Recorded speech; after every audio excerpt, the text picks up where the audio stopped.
You can come in. I thought there was something going on, but then I saw Jenny sitting back there. There's the thing downstairs at 6. Oh, okay. This I just threw my computer in here, so I figured I'd at least close the door. Sure what that's.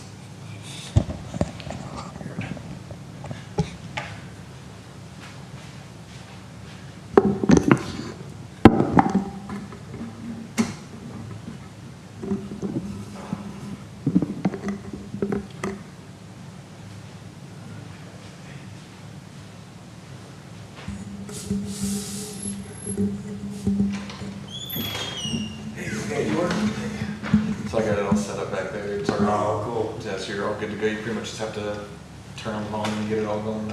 So you're already streaming? Yeah, already streaming, have to put the flash storage up and everything. Excellent. So it's all good. Like I said, you just have to go live. Okay, but like not actually streaming then, like. Well, what we by stream, we just mean we had the splash screen. Okay. Up, like saying like, ah, this thing got So if I say bad things, then it's not. No, audio's completely down. Last Stream drawing is- starting soon. Just make Yeah. sure that when we do it, we do turn audio back on, because I think last time you said we didn't realize the audio was off for. Oh yeah, it should be good. Just that, but just the, yeah, and then I'll do that. But you should be good to go. Okay. Yeah, absolutely.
He had the thanks for watching screen up.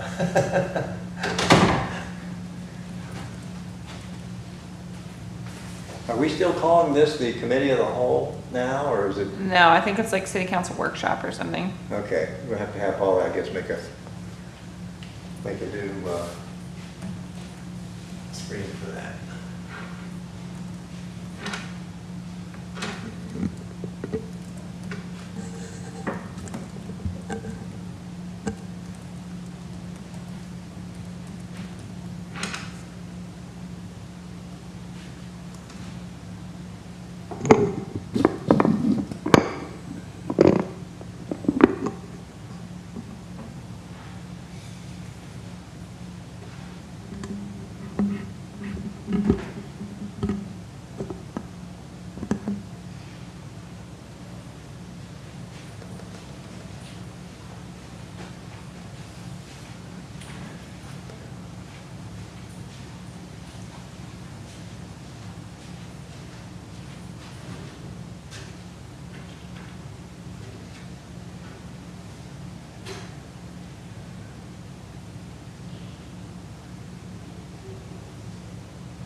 Good. How are you?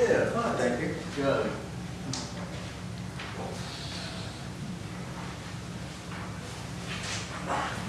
You're good. Thank you.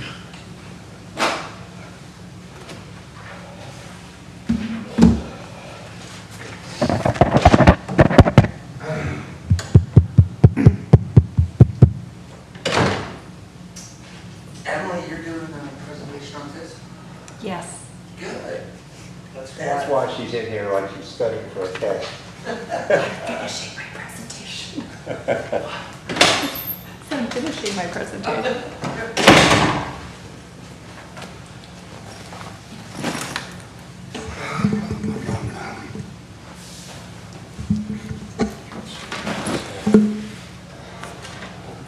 Counselor.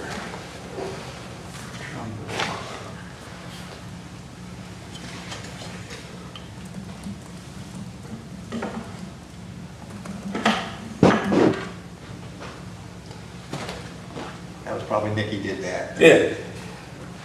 She'll remember eventually. She kept getting Jamie and Ryan. Ryan mixed up? Yeah, about 3 times in a row. She said, I can't remember to get them I know, right. she's, oh, it's committee of the whole. She said that last time. Yeah. Oh, I'll remember next time.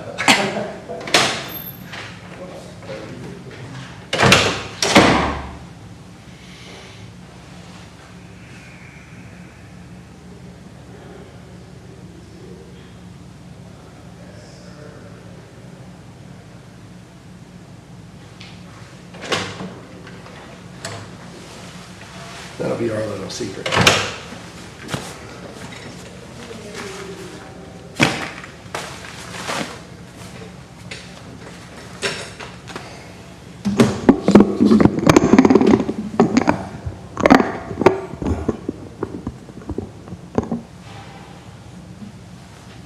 Testing, testing. Sounds great.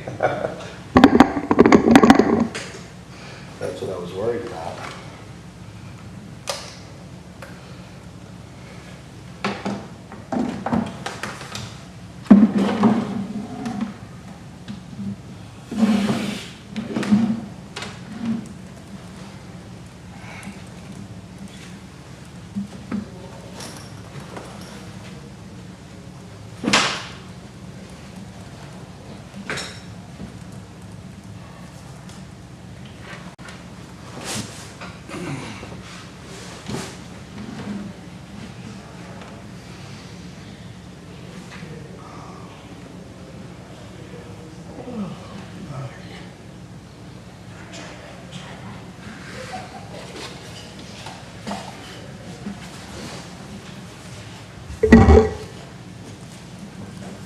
Aw, you even brought it back out. I'm the sweetest. Oh, man.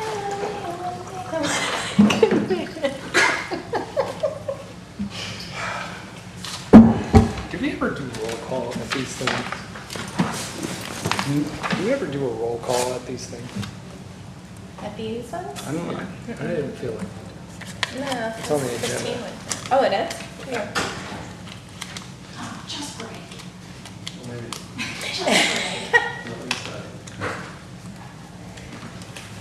Do you remember us ever doing a roll call at these? At city council? No, these. Or, I mean, at committee of the whole? Yeah. No, It's on the- I usually just check off who was here. It's on the agenda, that's fine. Danielle, I got it. Just like the pledge. What is it? Oh, got your stuff. I got your stuff already. Oh, great. Sorry, excuse me. Why am I sitting here? Oh, because I'm in, yeah. Last time, Brian and I switched last minute. I was like, I was on the other side of you last time, but. They were ready for you this time.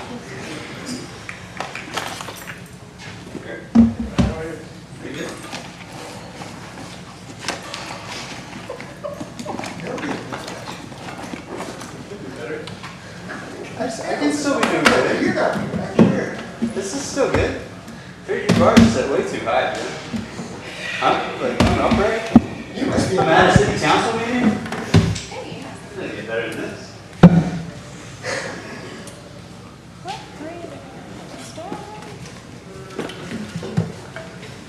THC drink. No, it's not a THC drink. It's sparkling grapefruit juice. Someone get this on camera. Is it a Truly?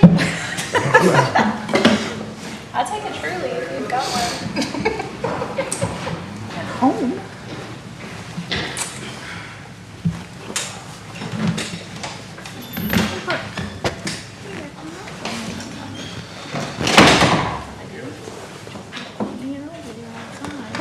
Courtney came down. Oh.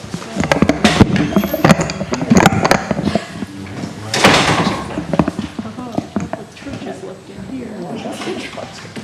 Because I'm not outside with you guys, like, Somebody told me that at our neighborhood block parties. Reminds me of like a Seinfeld episode where the guy has middle I did finger get up and coming shut out the of his window. mouth all the time. But it was like, I'll just, I'll wave back. Catholic Church. Just, somebody else accidentally left the light Good, because we were talking about Truly. on. And also, I was worried if we weren't on it. Then I start and, And then it's not, right? yeah, Right, yeah, right, right. it's right, not right, recording.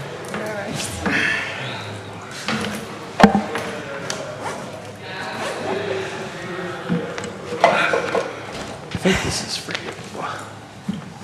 I mean, I know it's for you, but. Oh.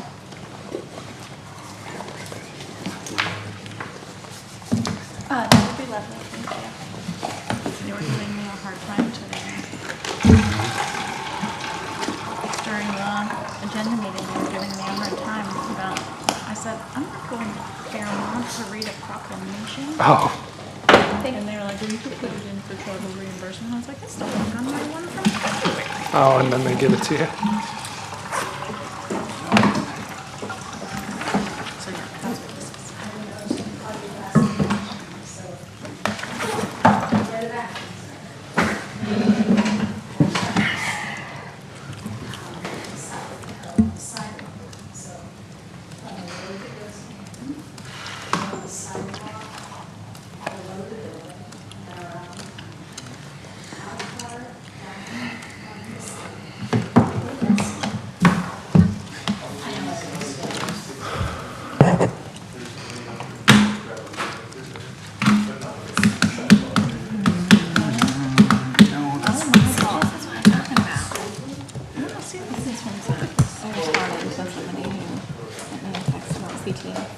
Bye. Yeah.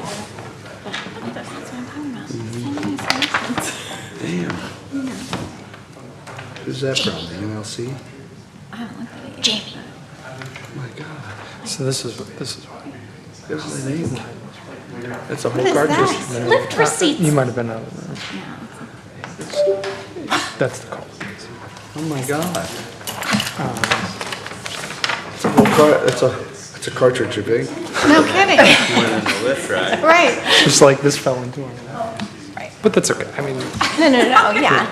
That's gonna be true. it's just funny. I was like, what's folded here? We're having a great time.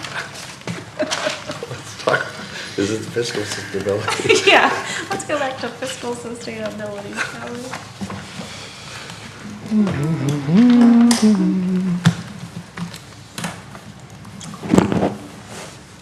My goodness. I think that could go back there somewhere.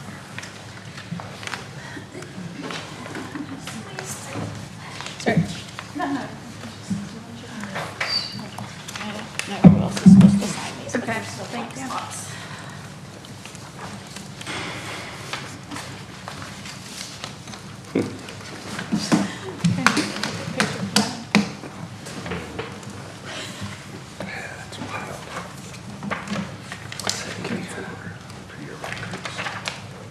For their records. Oh my God. Hello, Jim Coates. There he is. Our Uber and Uber. I still haven't been Right. reimbursed for that stuff. We ready? March. Yeah. This is our city council workshop on May 26, 2026 at 7:01 PM. Meeting is being broadcast live via YouTube, and we're at 389 Spruce Street today. Our topic for today is enhanced amenities. But first on our agenda is unfinished business related to fiscal sustainability. So our first item is a staff presentation on TIFs.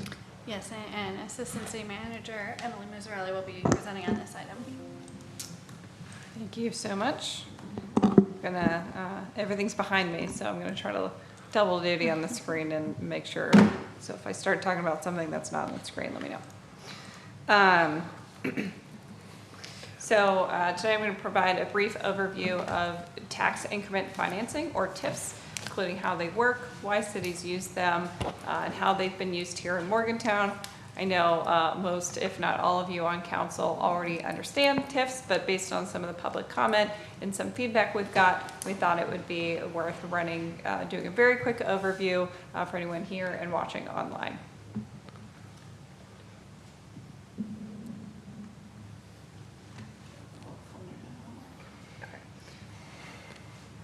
So again, we'll do a quick run through. I'm going to focus on Morgantown's TIF districts and what each of those has accomplished and where they stand today, and then kind of give again an overview of what are key considerations for council. So first, what is a TIF? It stands for tax increment financing, which again is why people don't say that, they just say TIFs. It's a tool that allows cities to use future increases in property value to basically spend and pay for things today.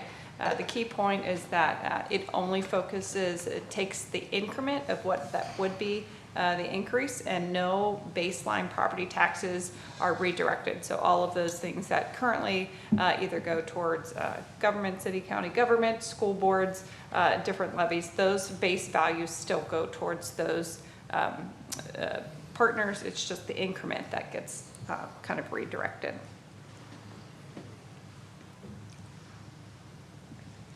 And so this is a diagram, again, kind of digging into it. A TIF begins by establishing a base value within a district.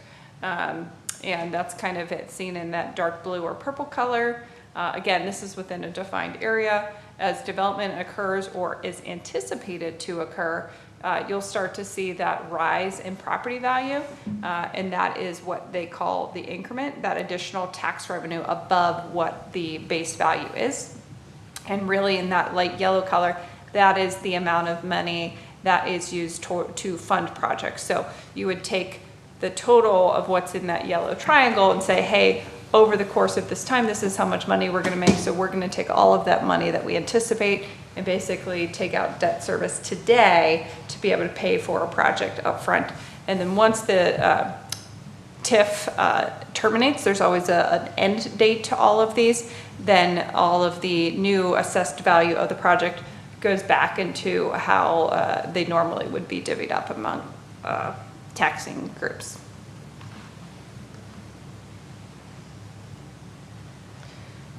Cities use the TIF again as a tool to capture growth and reinvest into a targeted area. So funds that are generated from a TIF district have to stay within that targeted area. It can help close financing gaps for challenging projects, fund infrastructure without raising taxes, and encourage private investment into an area. And again, we'll kind of see a few examples of that. Ultimately, the goal is to support long-term economic growth and redevelopment in a specific area. Emily, as a tip, when a TIF's proposed, there's a but-for case that needs to be put forward, correct?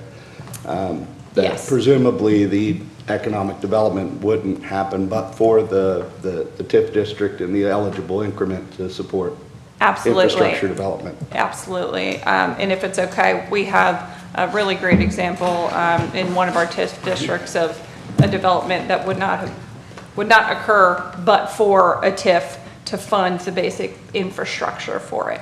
Thank you. So we currently have 5 active TIF districts. Each one is listed on the slide, and then we'll go into detail on each of those momentarily.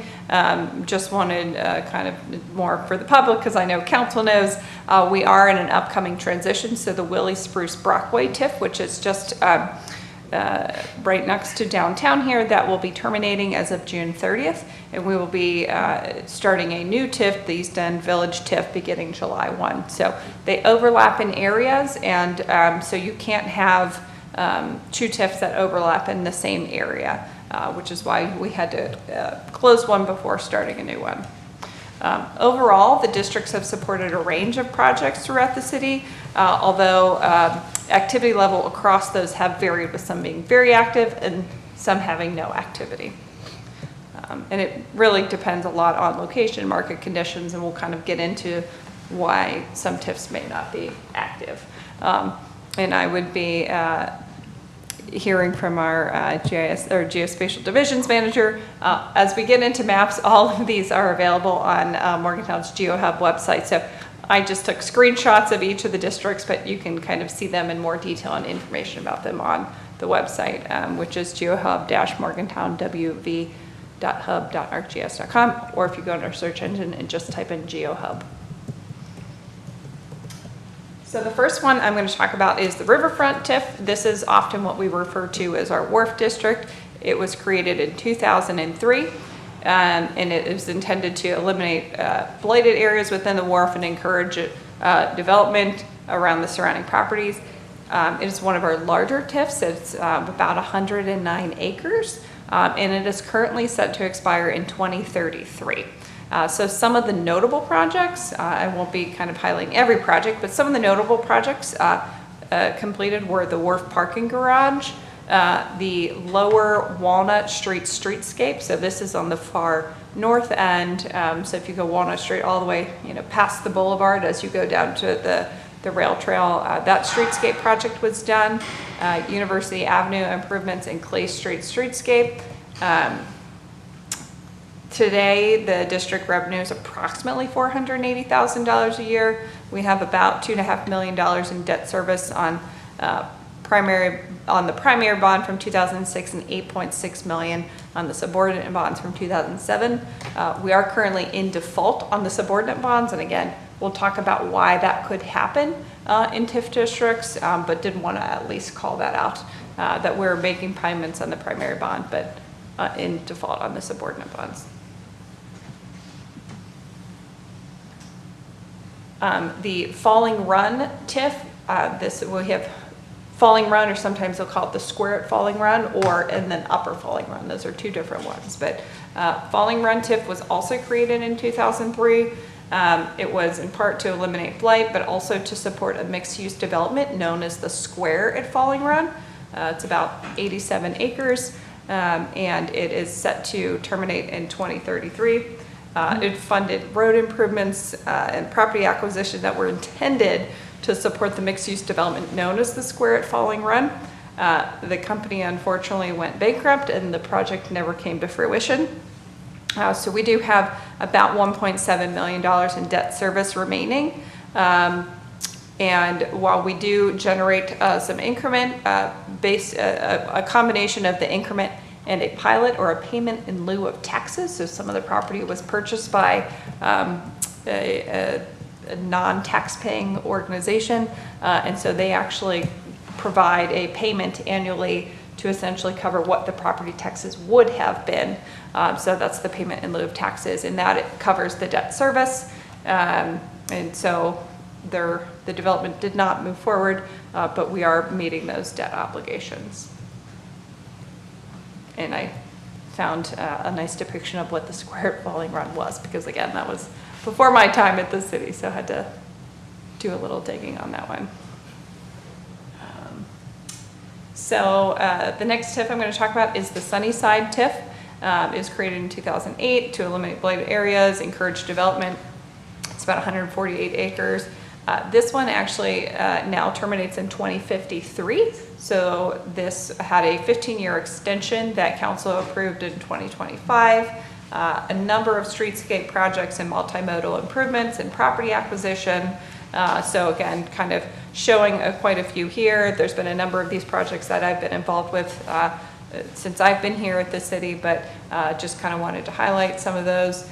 It's still an active district that we are generating revenue for to cover the debt service payments, some pay-as-you-go funds as well. So that's things that are kind of above and beyond that have some ability to cover other projects within the district. We partner with Campus Neighborhoods Revitalization Corporation, or CNRC, sometimes they're referred to as Sunnyside Up, which is all now one of the groups that are part of the partnership. We do have a large tract of property that is along Beechhurst Avenue. So between, I believe it's 3rd and 6th Street, if you ever wondered what those kind of vacant grassy areas are on the riverside. That is all owned by, or most of it's owned by CNRC, and that does have a balloon payment up and coming, so that property will need to either be developed or sold to cover that balloon payment. And Emily, where is this one in terms of increment being generated in debt service?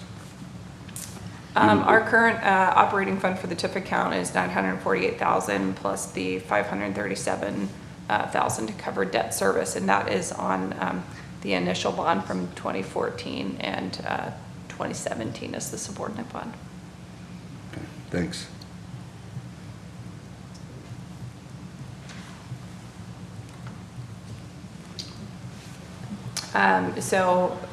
We touched a little bit on one at the Square Falling Run, but Upper Falling Run is another TIF. This was created in 2015.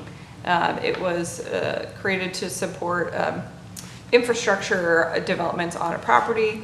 This one actually came to us from the Fairmont Morgantown Housing Authority. It's about 15 acres, and they said, hey, we'd like to create housing on this property. If we build the houses, will you build the infrastructure? So again, this is kind of where the but for that you brought up, Councilor Downs, they had intended to do it, but did not necessarily, they weren't going to be able to get financing to cover both the housing component and to cover the infrastructure. So there was some desire to have access off of 705 and some roadway improvements.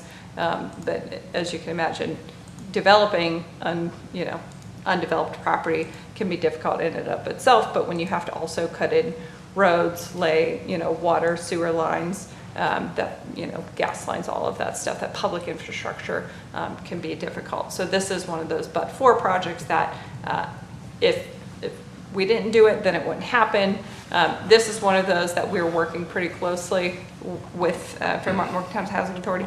Their project was not able to go forward. So while the TIF exists, we haven't spent any money on the TIF. We haven't gained any increment. Nothing's really happened. So there's no activity, but there's also no debt service. So you can create a TIF and not take any debt tied to it. That is also our smallest TIF. The next one, again, I'm sure you're very familiar with, the Willie Spruce Brockway TIF. This was created in 2015, eliminating blight, encourage development. It's about 99 acres. This is the one that terminates in June of 2026.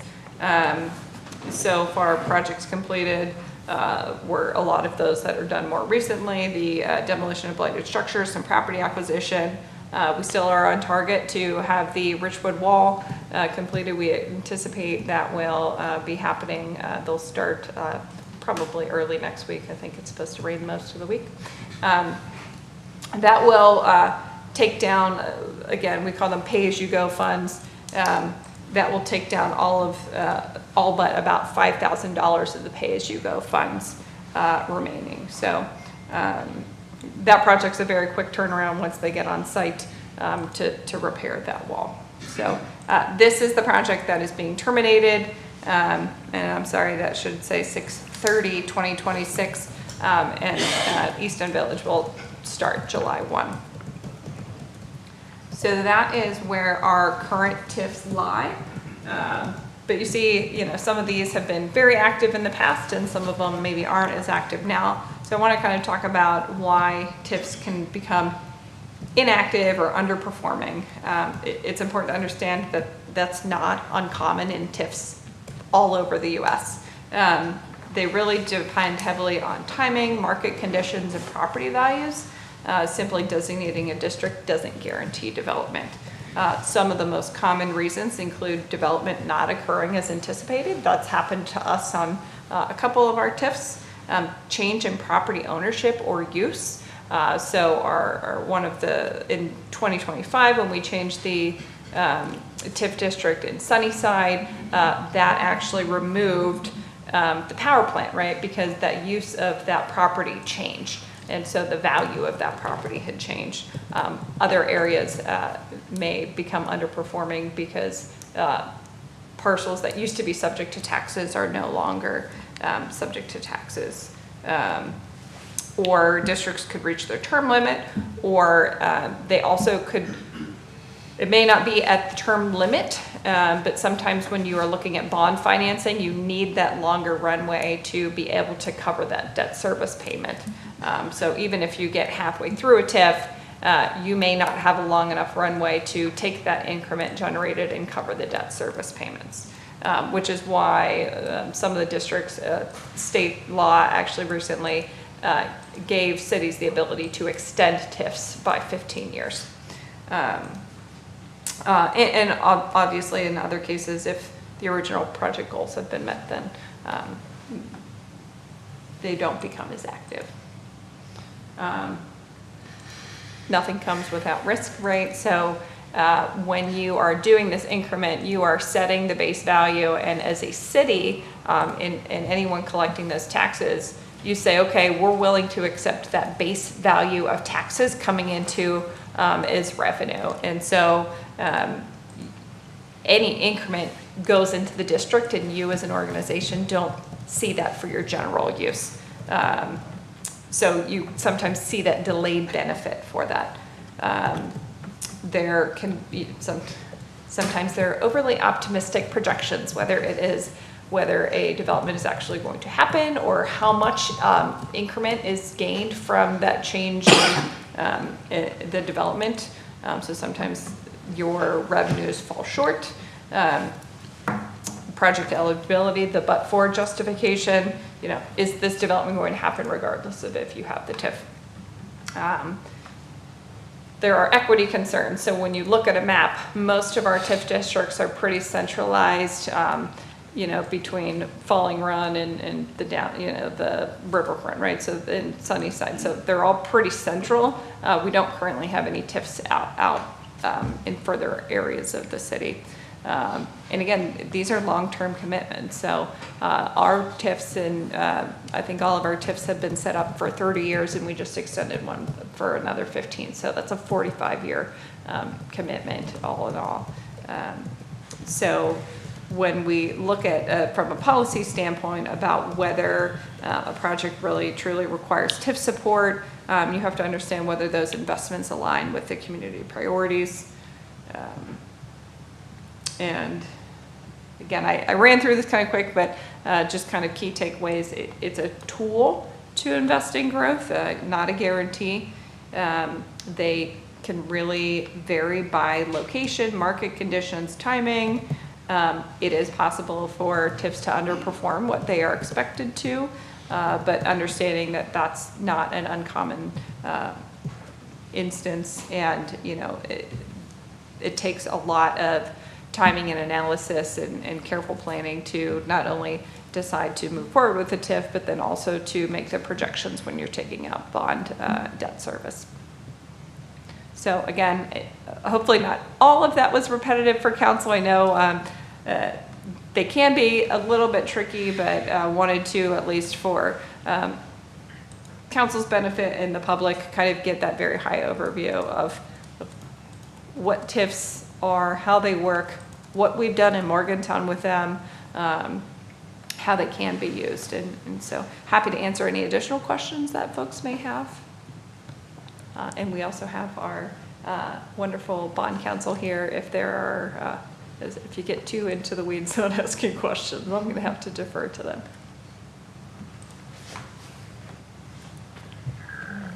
Any questions for Emily? All right. I guess I have a comment. So I guess I was around at the public hearings for the Square at Falling Run, and it was very interesting because there were quite a few people in the crowd that said that the Square at Falling Run would never ever happen. And then there were people in the crowd who thought that it might happen. So you have always, with these projects, naysayers, and then you have dreamers and planners that go for it. And it's interesting to see how, like in the Wharf, you get a nice parking garage, but then you get sort of the middle part of it kind of stalled out, or you get nothing in the Square at Falling Run. Sunnyside was very successful in that numerous different projects happened as a result of the increment, and we're building toward the next increment, that but for, or the just idea that the funds that you have today by virtue of pay-as-you-go funds or bonded funds, needing to be sure that you target those toward whatever the next project's going to be, and make sure that they don't get spent somewhere where they don't have an impact on the district, or they don't have an impact on that next project.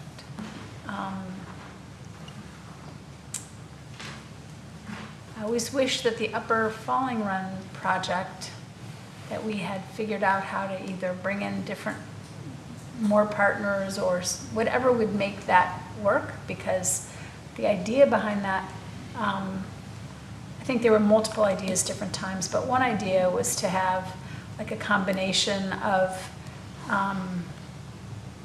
some of the housing would have had students with children in, and some of the housing would have had possibly senior citizens in. It had different iterations, but it was neat to think about at that location, if you'd had some parents and some older people mixed together, what that might have, that would have been kind of a cutting edge idea. I think there were other ideas in there too, but it's too bad that that one didn't quite go. I think there were a couple of things, like there were a couple of key things that were not quite in place, and then I think there was some change in the staffing of the group that was sponsoring it that caused that one to kind of fall apart. So it seems like we're getting better and better and more successful at figuring out how to use them. So I hope that we can keep using them, and not to forget that we can do those pay-as-you-go projects if we don't want to bond. And then if we want to do a larger project, bonding seems to work out very well.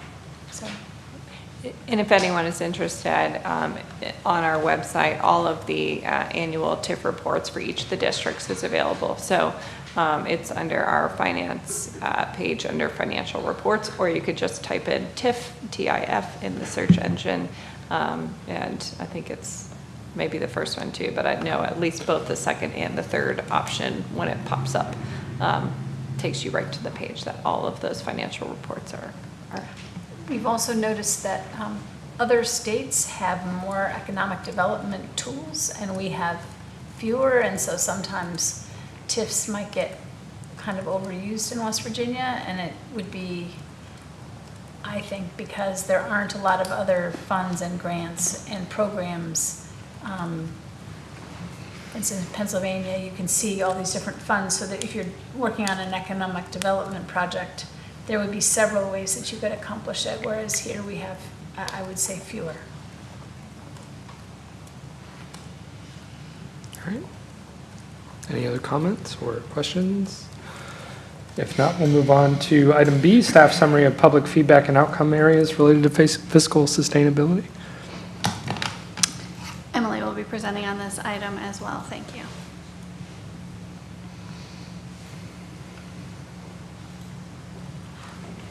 These are quick. There's only a couple slides. This is a wrap up to our fiscal sustainability workshop series. I'm going to be reviewing the comments made during the public input session. More information was in the packet. All of council was able to obviously be at your own meeting, but then the public comment meeting. So again, this is going to be really high level, just to kind of summarize for those watching. So in March, we had our first initial workshop with council, discussion from council primarily focused on the city's revenue structures, MSF and sales tax. That was in March. In April, we had our public input session. It was well attended, provided valuable insight, included a few photos.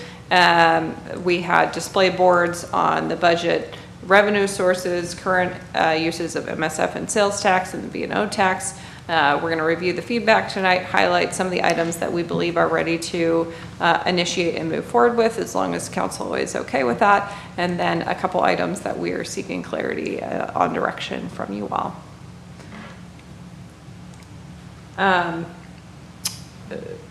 Attendees provided responses to a variety of prompts. Overall, a number of themes stood out. First, participants expressed a strong desire for clearer, more accessible budget materials. Again, really invaluable feedback, asking for smaller file sizes, plain language explanations, more narrative style documents with more definition and context to some of the information. Next, there were definitely clearly identified priorities for funding, including libraries, parks, housing, infrastructure, roads and sidewalks, non-motorized transportation, and planning and development services. Many participants indicated they do not feel that the current budget aligns with community priorities. And in general, there was a preference for identifying new revenue sources as opposed to reducing service levels. A couple items that we got mixed feedback on. For sales tax, some favored flexibility to allow the city to respond to evolving needs, while others supported dedicating funding to protect historically underfunded services such as parks and pensions. Additionally, while public safety was identified as important to maintaining community quality of life, there were frequent comments suggesting that police funding levels were too high and that more emphasis should be placed on root cause of issues such as addiction, homelessness, and crime.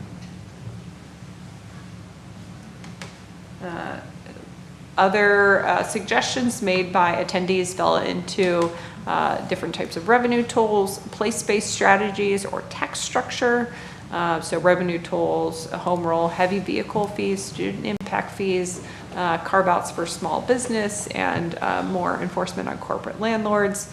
Some of the place-based strategies, you just heard about TIFs, creating business improvement districts, which were one of the topics highlighted downstairs in the economic development public input session, and strategic annexations. And then for tax structure, looking at how we can have scaled or more progressive taxes.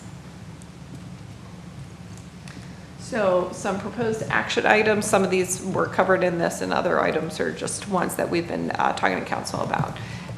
We felt that, again, with council's consensus, that we could move forward with completing a compliance evaluation for all existing fees, and then where necessary, develop and implement a compliance plan. Updating and enhancing the budgeting process, that's been something that Manager Miller has talked a lot about, to create additional engagement and ensure more clear public-facing educational materials. Expanding the idea of franchise fees for our utility providers, and implementing street cut fees to address damage to roadways and infrastructure. I know the road I live on that we just got paved 2 years ago just has a big hole full of gravel in it now. So it can be very frustrating when you finally get it paved and then it gets cut. And then lastly, we had a 3-hour-long meeting today to talk about exploring opportunities to reduce health insurance costs while maintaining those benefits needed to kind of recruit and retain employees. So those were just a couple of the ones that we felt were really clear and to move forward with more quickly. And then the two big items that probably no surprise that we are looking for additional feedback on from council is related to sales tax and user fee. There was a lot of time with council that we talked about those. They were both presented to the public input session. I think I overheard many of you having really great conversations with folks at that public input session about those two items, but really would like to get council feedback on how you would like staff to move forward on either changes to bring or to leave them as is for now. And I promised that one would be quick, so that's all I had on that. And thank you again for council's participation in those public input sessions. Thank you. Thank you, Emily. So this portion is designed to provide that overview of what we've heard and then summarize some of those consensus outcome areas. And then at this point, we would turn the meeting, of course, to council as we call it the wrap-up topic session of fiscal sustainability, but we know realistically, the work is really just starting on this topic. But the idea is to open the discussion and dialogue back up to council in order to help us as staff prioritize which items get focused on and move forward. Could you go back one for purposes of discussion? Because I think we know user fee and we know sales tax. The proposed. Yeah. Yeah, I think that would be useful. I'm just Yeah, I agree. making a suggestion. So I think we basically have rolled right into item C, council follow-up discussion and prioritization for policy review on this topic. So whatever we'd like And to I'm not discuss saying here. we shouldn't be discussing the sales tax and the sales tax and the user fee. I'm just saying. Yeah, I agree These are with the you. ones that I can't remember all of them Yeah. to prioritize. I'd like to start with what's not there, compliance and, action on revenue compliance. I think it's a huge, huge problem, as we've discussed, Manager Miller. And yes, are you Oh, I was just saying, suggesting? yes, that's, It's the we first agree that would be the compliance sorry, evaluation. sorry, We concur. I skipped that. Yes. But, We should give them cost, credit. We should give them cost, credit yes, that they have. yes, Yeah. yes, you I do. think we concur with that. And, cost, besides the revenue side, the cost side is also something that as we discussed in the first council session, leading up to the public session, is absolutely something, and I know there's a public preference to not reduce services, but, I think it's something that we've got to consider. I think it's, benchmarking our spending is a good exercise for us to go through. And I'd like to see that explored. Could you define that for me? What, benchmarking? I know what benchmarking is in general, I just didn't know. Like your what- conception of it? Looking at our city spend to see how we're prioritizing our spending, and then considering whether or not it aligns with our priorities, one, and two, if it aligns with kind of the norm for our peers. And I'm not suggesting that we should always align with our norms, but, gonna or with say, our peers, but. we may not want to, we may right. want to do something else. There may be reasons, right? But benchmarking is a very healthy exercise to go through, because it gives us the opportunity to have those very deliberate discussions rather than just doing what we've always done, which may be working or may not be. So are you looking at efficacy of those dollars, or are you just looking at the number of dollars, or how do you, when you're doing benchmarking with respect to money and budgeting, how do you? Generally, I mean, I think it starts with a percentage, and you try to identify a peer set, and there are a number of different scientific ways to go about it, but in Yeah, general. I guess I would always like to see kind of what you get for your dollar, as much as where the dollar went. Sure, absolutely. I mean, yeah, that's very definitely, there can be a return on investment component, but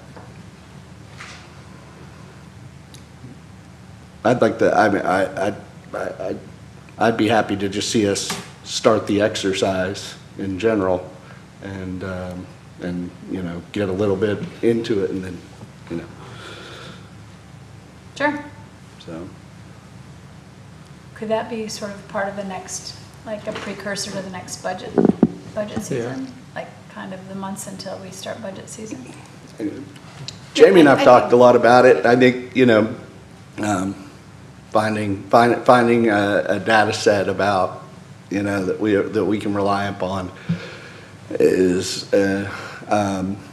really where I think the first challenge is. Yeah, I think it's, when you're doing an exercise like this, it can't be about finding the perfect data set, because I think any data set you find, we can make criticism of that data set, but saying, hey, this is a comfortable base for us, and then let's look at how that data falls out from there, So I think that is the first challenge to go through, and we may not get it perfect the first year, but I think walking through these types of exercises, and same thing with the strategic planning and the goal setting and the performance metrics, it may not be everything we want in the first year, but going through and getting, kind of used to the idea of this is how we're going to measure some of these things, and building a couple years of data, I think as we look forward in the long run, it will help us as an organization. I think at National League of Cities, we had talked to some different groups about data sets that were available, and so I don't know where we get those data sets that you're talking about, but I know they exist because I've talked to the people that have them, but I don't know what ones are the best ones or anything.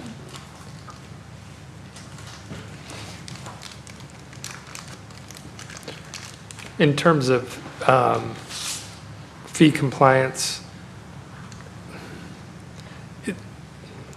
when we evaluate how much compliance we have, like what steps or remedies would we have for increasing compliance? Sure, I'll give you an example of one of the items we've already started to take action on it, and this was more of a process decision, is under fire service fees. We send out the fire service fees annually, and we would go through that process, and we would send a letter of overdue fees, or collection letter, if you will. We don't quite call it that, but once somebody had $1,000 of owed fire service fees. So we ran an exercise and said, well, if $1,000 wasn't that threshold, and we backed that down to, say, 500, what is that uncollected amount there? And it was several hundred thousand of people who fell in that threshold of 500 to 1,000. And so a simple first step was, well, we'll just start Yeah. sending letters earlier.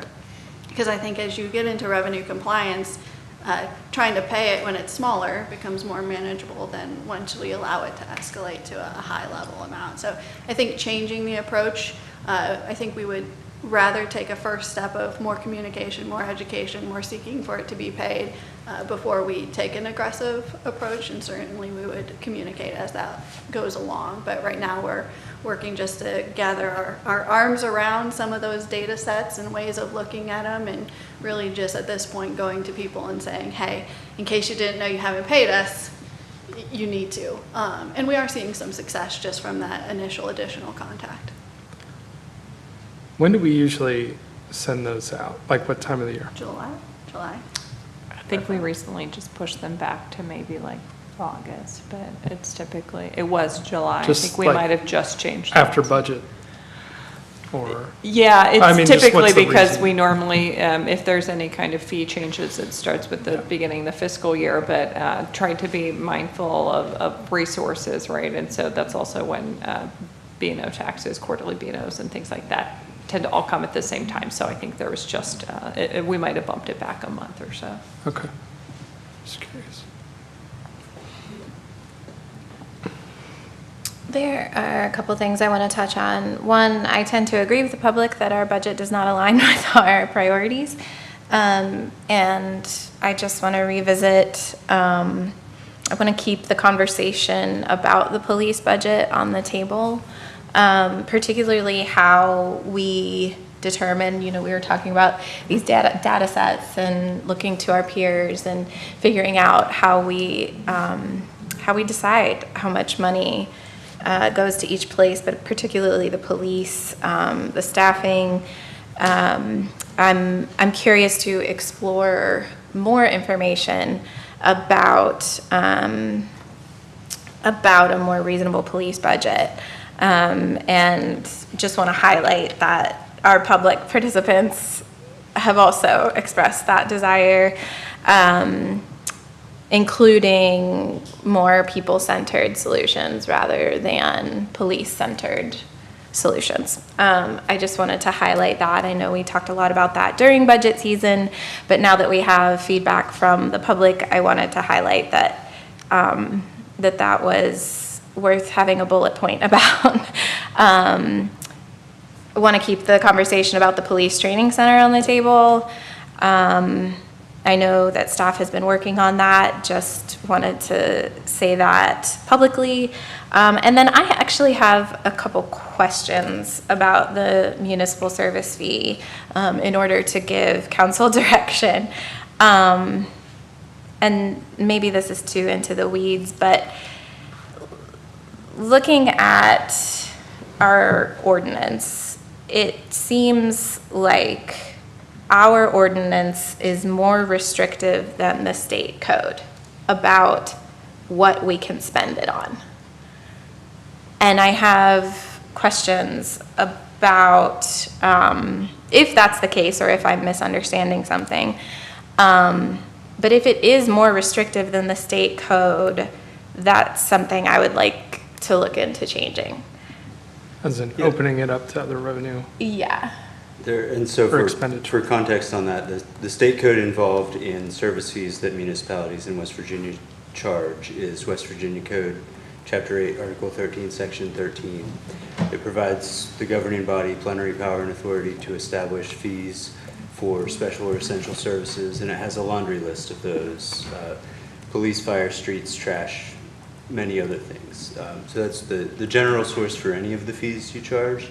That includes the fire protection fees that are in a separate article of the code, but it's also the source authority for this fee, which in Morgantown is targeted toward streets and law enforcement services based on the defined class of users. There are a variety of ways that you can approach this, and the guiding principle is that you have to reasonably define who uses the services that you're funding and what those costs, and the fee has to relate to that cost. Okay, thank you, that's helpful. Then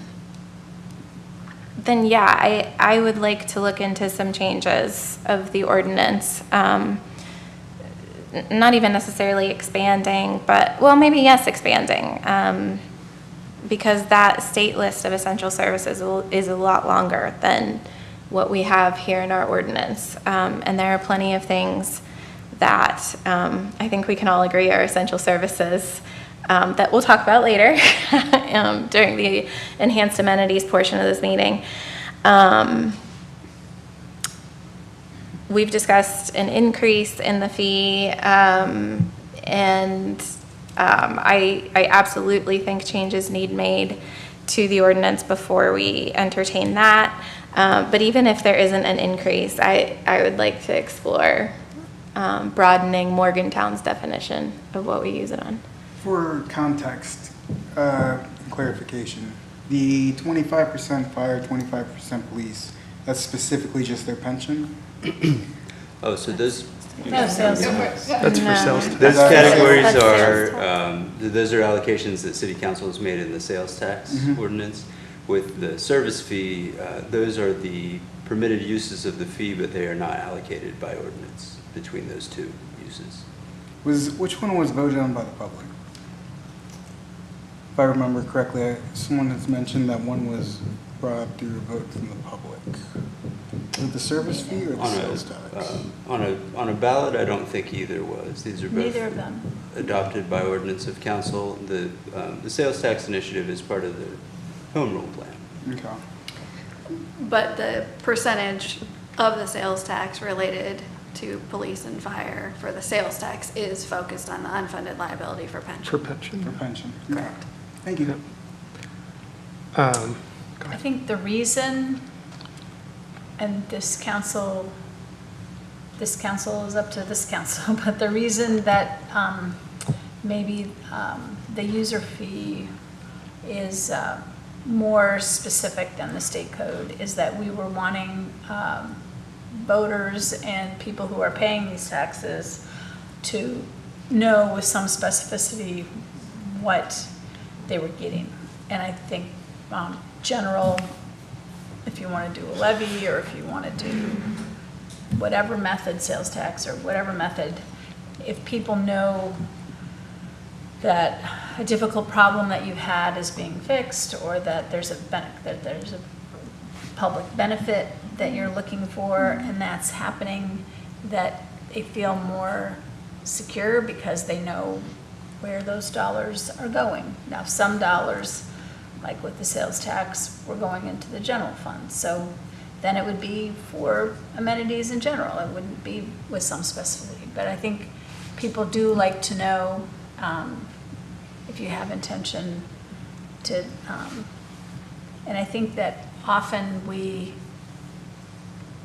focus more on what we're going for than necessarily, you can always mention who was not getting funding, but if you mention who were like, for instance, when we were having these discussions, there were a significant number of people that were talking about wanting more funds for roads. And so, aside from some of the other issues that I'm sure we'll talk about, like you're talking about, but I think it's important for people to know what we have in mind when we're talking about adding taxes or charging taxes. If the language is so specific, what was it that happened that it was written that way? Just generally, a lot of cities in West Virginia would charge a solid waste collection fee like Morgantown does, and a fire protection service charge for each structure like Morgantown does. There's a handful of cities that also charge these service fees, mainly on people who work within the city because they utilize the streets of the city to travel and the law enforcement services to make those areas safe for travel.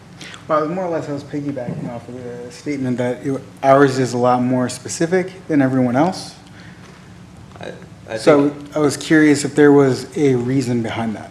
It's more specific than state code in that state code lists a lot of services that you can charge fees for, but our service fee structure, the one that we're talking about, Article 745, is very similar to the ones charged in other West Virginia cities that are this type.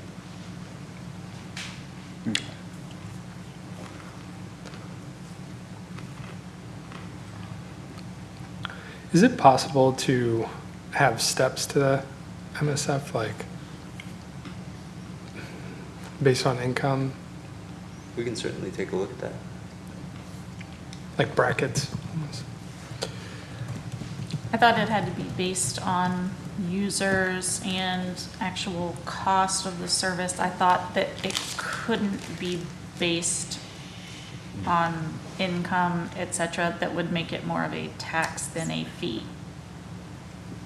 That's right. The fees have to be based on use. They have to reasonably classify users based on their use. There are kind of, there are a few different ways that have been found permissible ways to do that, and some that have been found not permissible ways to do that. So any kind of classification you make has to relate to how the people who are paying the fee use the services.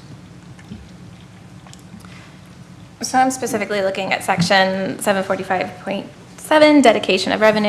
It says all revenues generated by the city service fee imposed by this article are hereby dedicated to and shall be exclusively utilized for the maintenance and improvement of public rights-of-way and police protection services. And so I just wonder, like, are we able to include or change essential services? For instance, I'm thinking for the maintenance of public restrooms or sidewalk infrastructure. Sidewalks included Connectivity. already. Yeah. Sidewalks, should right, be. right, right. Would- Because that's would- improvement in the right of way. Would restrooms be as well? If they were constructed in the right of way, I If guess. within the public right-of-way, probably an expense that's permitted under your code. But I mean, and to answer the question more But we could do generally, or it more to discuss generally. it more generally, rather than answer it, just, if those are, within the current definitions of the article, if those are services that the people who are paying the fee use, then they likely could be expanded to that. So if you determine that people who are coming to work in the city or have their business in the city are benefiting from those services, and the fee they would pay relates to that use, then it would be something that So is could it, be included. sure, sorry, right. So is it worth looking into and discussing further the laundry list that the state gives in the code and determining what our council priorities are as far as what essential services mean? Yeah. It feels like a worthy conversation to sort of dive into that list and determine our priorities for how this fee is used. I agree with you. It may just be top of mind because the library director is here. I know we have libraries outside of the city, and when we fund our library system, it's funding those libraries as well. Is that correct assumption? No? The city pays for the downtown library. Yeah. The That's it? levy I was gonna say tends to that. pay for the Oh, the levy satellite will pay for the locations. satellites? Okay. It was just something I was thinking of in terms of the complaints we often hear is like, I don't live in the city, why should I have to pay the user fee? If it was funding services that are outside the city but kind of still within our purview, just might be one way of tackling that objection and giving people more of a benefit that generally take issue with this service fee, so. That's all. I think we would all. And more money agree for the library. That the library is an essential service, but Yeah. it may be hard to make that argument to the state that people who work in this, it's an essential service to the people who work in the city is my only concern. Certainly happy to explore it. Yeah, Okay.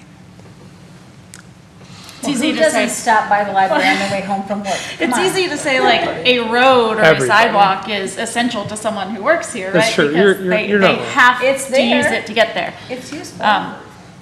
I gotta use the library's notary service. The other thing, are you good on No, that? please. I was just making sure. Thank you.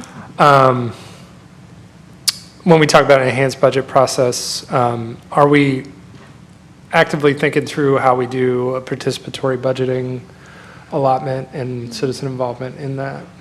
Yeah, I think that the first step for me not only is the citizen, but some strategic planning efforts around there to have those dialogues to say, similar to the conversation we're having today. And I think that the public input is a key component to that. And then further than breaking down the pieces of the budget into smaller components and tackling them more intentionally, right? We should have time specifically to talk about revenue. We should have time specifically to talk about capital. We should have, breaking them into smaller pieces and getting input on them. Sure. It takes a while for each council to have their priority. Like, a budget isn't going to automatically materialize the first couple of years of a particular council with those priorities just ready to go. It takes like developing the projects and looking for the funding and figuring out whether we have the personnel and the positions that we need to do whatever the changes are. So so that would be good to start evaluating how money is spent and then figure that out as we go. With respect to the service fee, we discussed that its current implementation didn't account for indexing for inflation, and I still think that that's a worthy discussion. I don't like the idea of, costing people more money, but I also don't like the prospects of setting expectation that a fee is in place to pay for a service and us not being able to provide that service with the dollars that we collect. I think that's a failure in and of itself, and I'd like to see that continued to be explored. I am more amenable to that conversation if we discuss what we would do moving forward rather than retroactively. I think going from $3 to $4.50 is a huge jump that is unplanned for. I would be more amenable to that if we said, okay, so this coming year we would start that. I'm open to having the conversation. I don't have an outcome in mind, just that I think it's incumbent, as hard a conversation as that is and something for us to undertake. I think it is just responsible governance for us to have that conversation and make some decisions around that. Then if we were to look at it more moving forward, would people be interested in indexing it or not indexing it then moving forward? I would suggest that we index it moving forward so that we don't get in the same spot we're in now. And we don't force other councils into Yeah. a similar position here. I agree. We have to do the hard thing. Sure.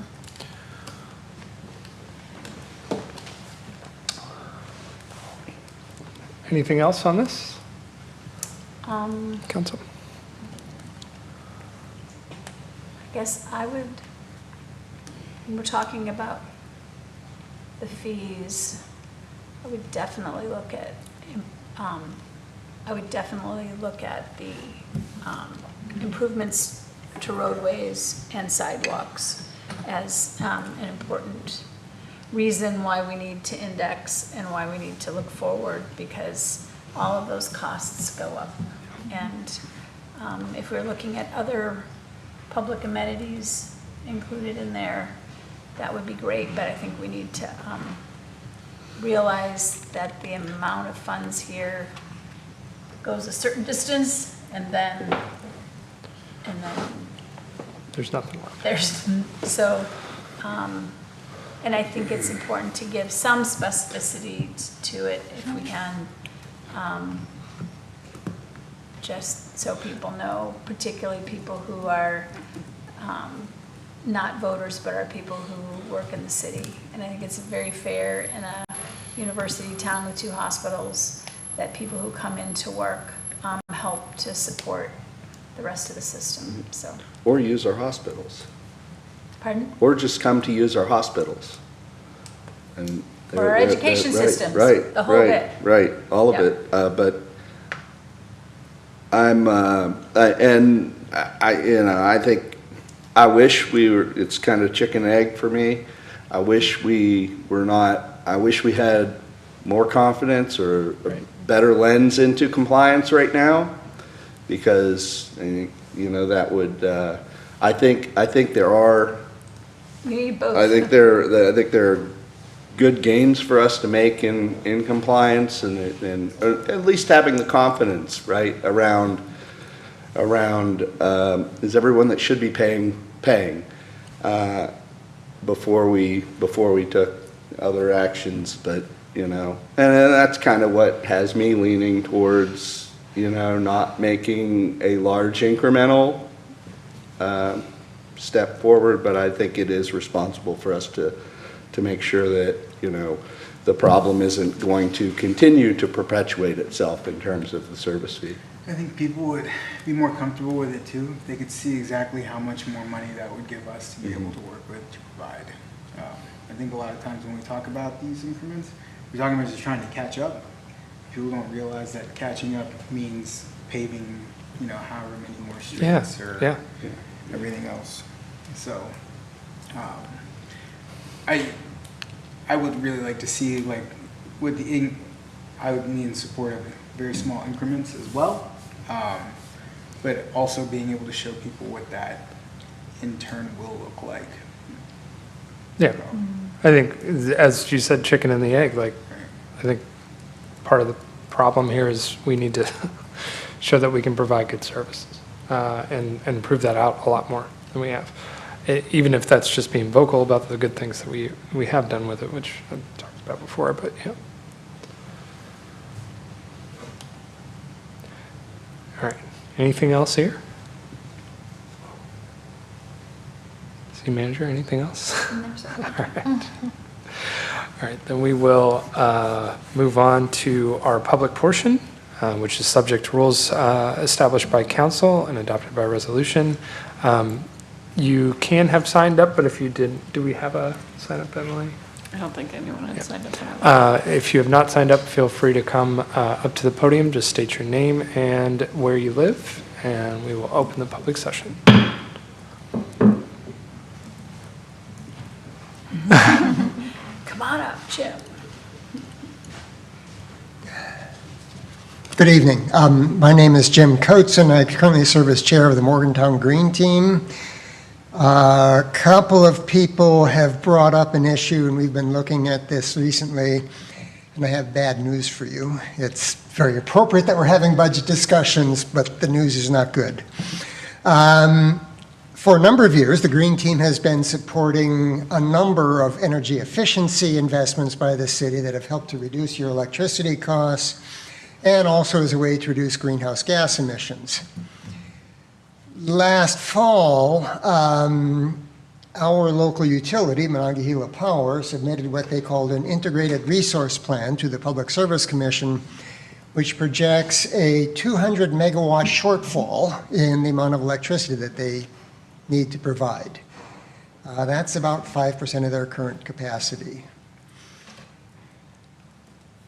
Earlier this year, Monongahela Power actually proposed a 1,200 megawatt gas-fired power plant for $2.5 billion. They had suggested the shortfall will be between 800 and 900 megawatts, most of which is for data centers, for which they don't yet currently have contracts or any other kind of issues. The Western Legislature last year adopted House Bill 2014, which has been very controversial, but is meant to support data centers. And it included some provisions that were supposed to prevent data centers from causing rate impacts to existing ratepayers. Monongahela Power, in their proposal, has not adopted any of those types of provisions. They don't have any kind of a contract, et cetera. So it does look like ratepayers will be on the hook. That $2.5 billion power plant, my calculations work out to be something in the neighborhood of $4,000 for every ratepayer in their service territory. What troubles me even more about this is that Mon Power is also asking the Public Service Commission for what they call abandonment authority. So if they sink $2.5 billion into the power plant, but it never operates, goes bankrupt, what have you, we, the ratepayers, are still on the hook for that. To make matters worse, several weeks ago, Mon Power also filed a separate base rate case calling for a 13.9% rate increase for all residential customers. It's something like 12 or 14% increase for streetlight tariffs. So suffice it to say that electric rates are going up much faster than the rate of inflation. That's going to have a direct impact on the city's budget. That was the bad news part. It will also have a direct impact on all of the residents in the city that pay an electric bill. The Green Team will be seeking a resolution from City Council asking for you to state your opposition to some of these rate increases in the power plant in particular. The power plant is particularly troubling because of the greenhouse gas emissions, and also because under current procedures, the utility is actually incentivized to overbuild. They are requesting a 9.6% rate of return on investment, and so the more they invest, the more profit they make, and with this abandonment authority, they're pretty much guaranteed to make that. It's a sweet deal if you're Mon Power. Suffice it to say that the utility request to the Public Service Commission is not necessarily what the PSC will grant, and the PSC has taken some steps to reject some of these rate increases when there is sufficient public opposition. And so I just wanted to bring that to your attention and tell you that this is going to be coming at you, and it will probably be lasting the next 30 years or so. Thank you. Thank you, Jim. Is anyone else wishing to speak? All right, if not, we'll close the public portion. Move on to new business, enhanced amenities, with item A being a partner presentation from Bow Park.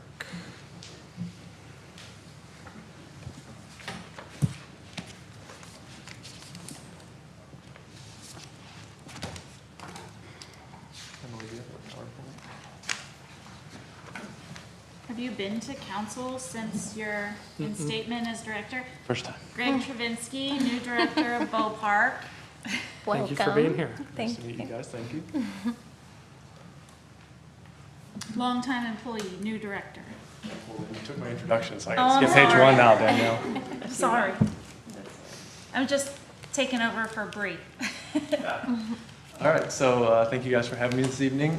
Bree was supposed to be here with me, who's our marketing director in communications, but she woke up with a sick kid, so that takes precedent for that. So I'll fill in for her portion.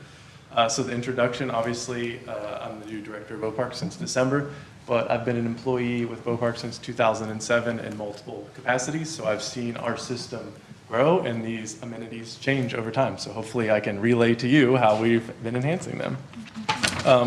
When you are thinking about enhanced amenities, you're thinking about all-inclusive playgrounds or multi-use sport courts or fitness and wellness areas, aquatic splash pads, and then anything that adds some comfort or maybe some tech to the community. But I also want to touch on amenities that you don't typically think about through this presentation. So I'll start with the larger projects that everybody sees and are visible, but work our way through things that change just small user groups' opinions of the park system. Okay, so the first one,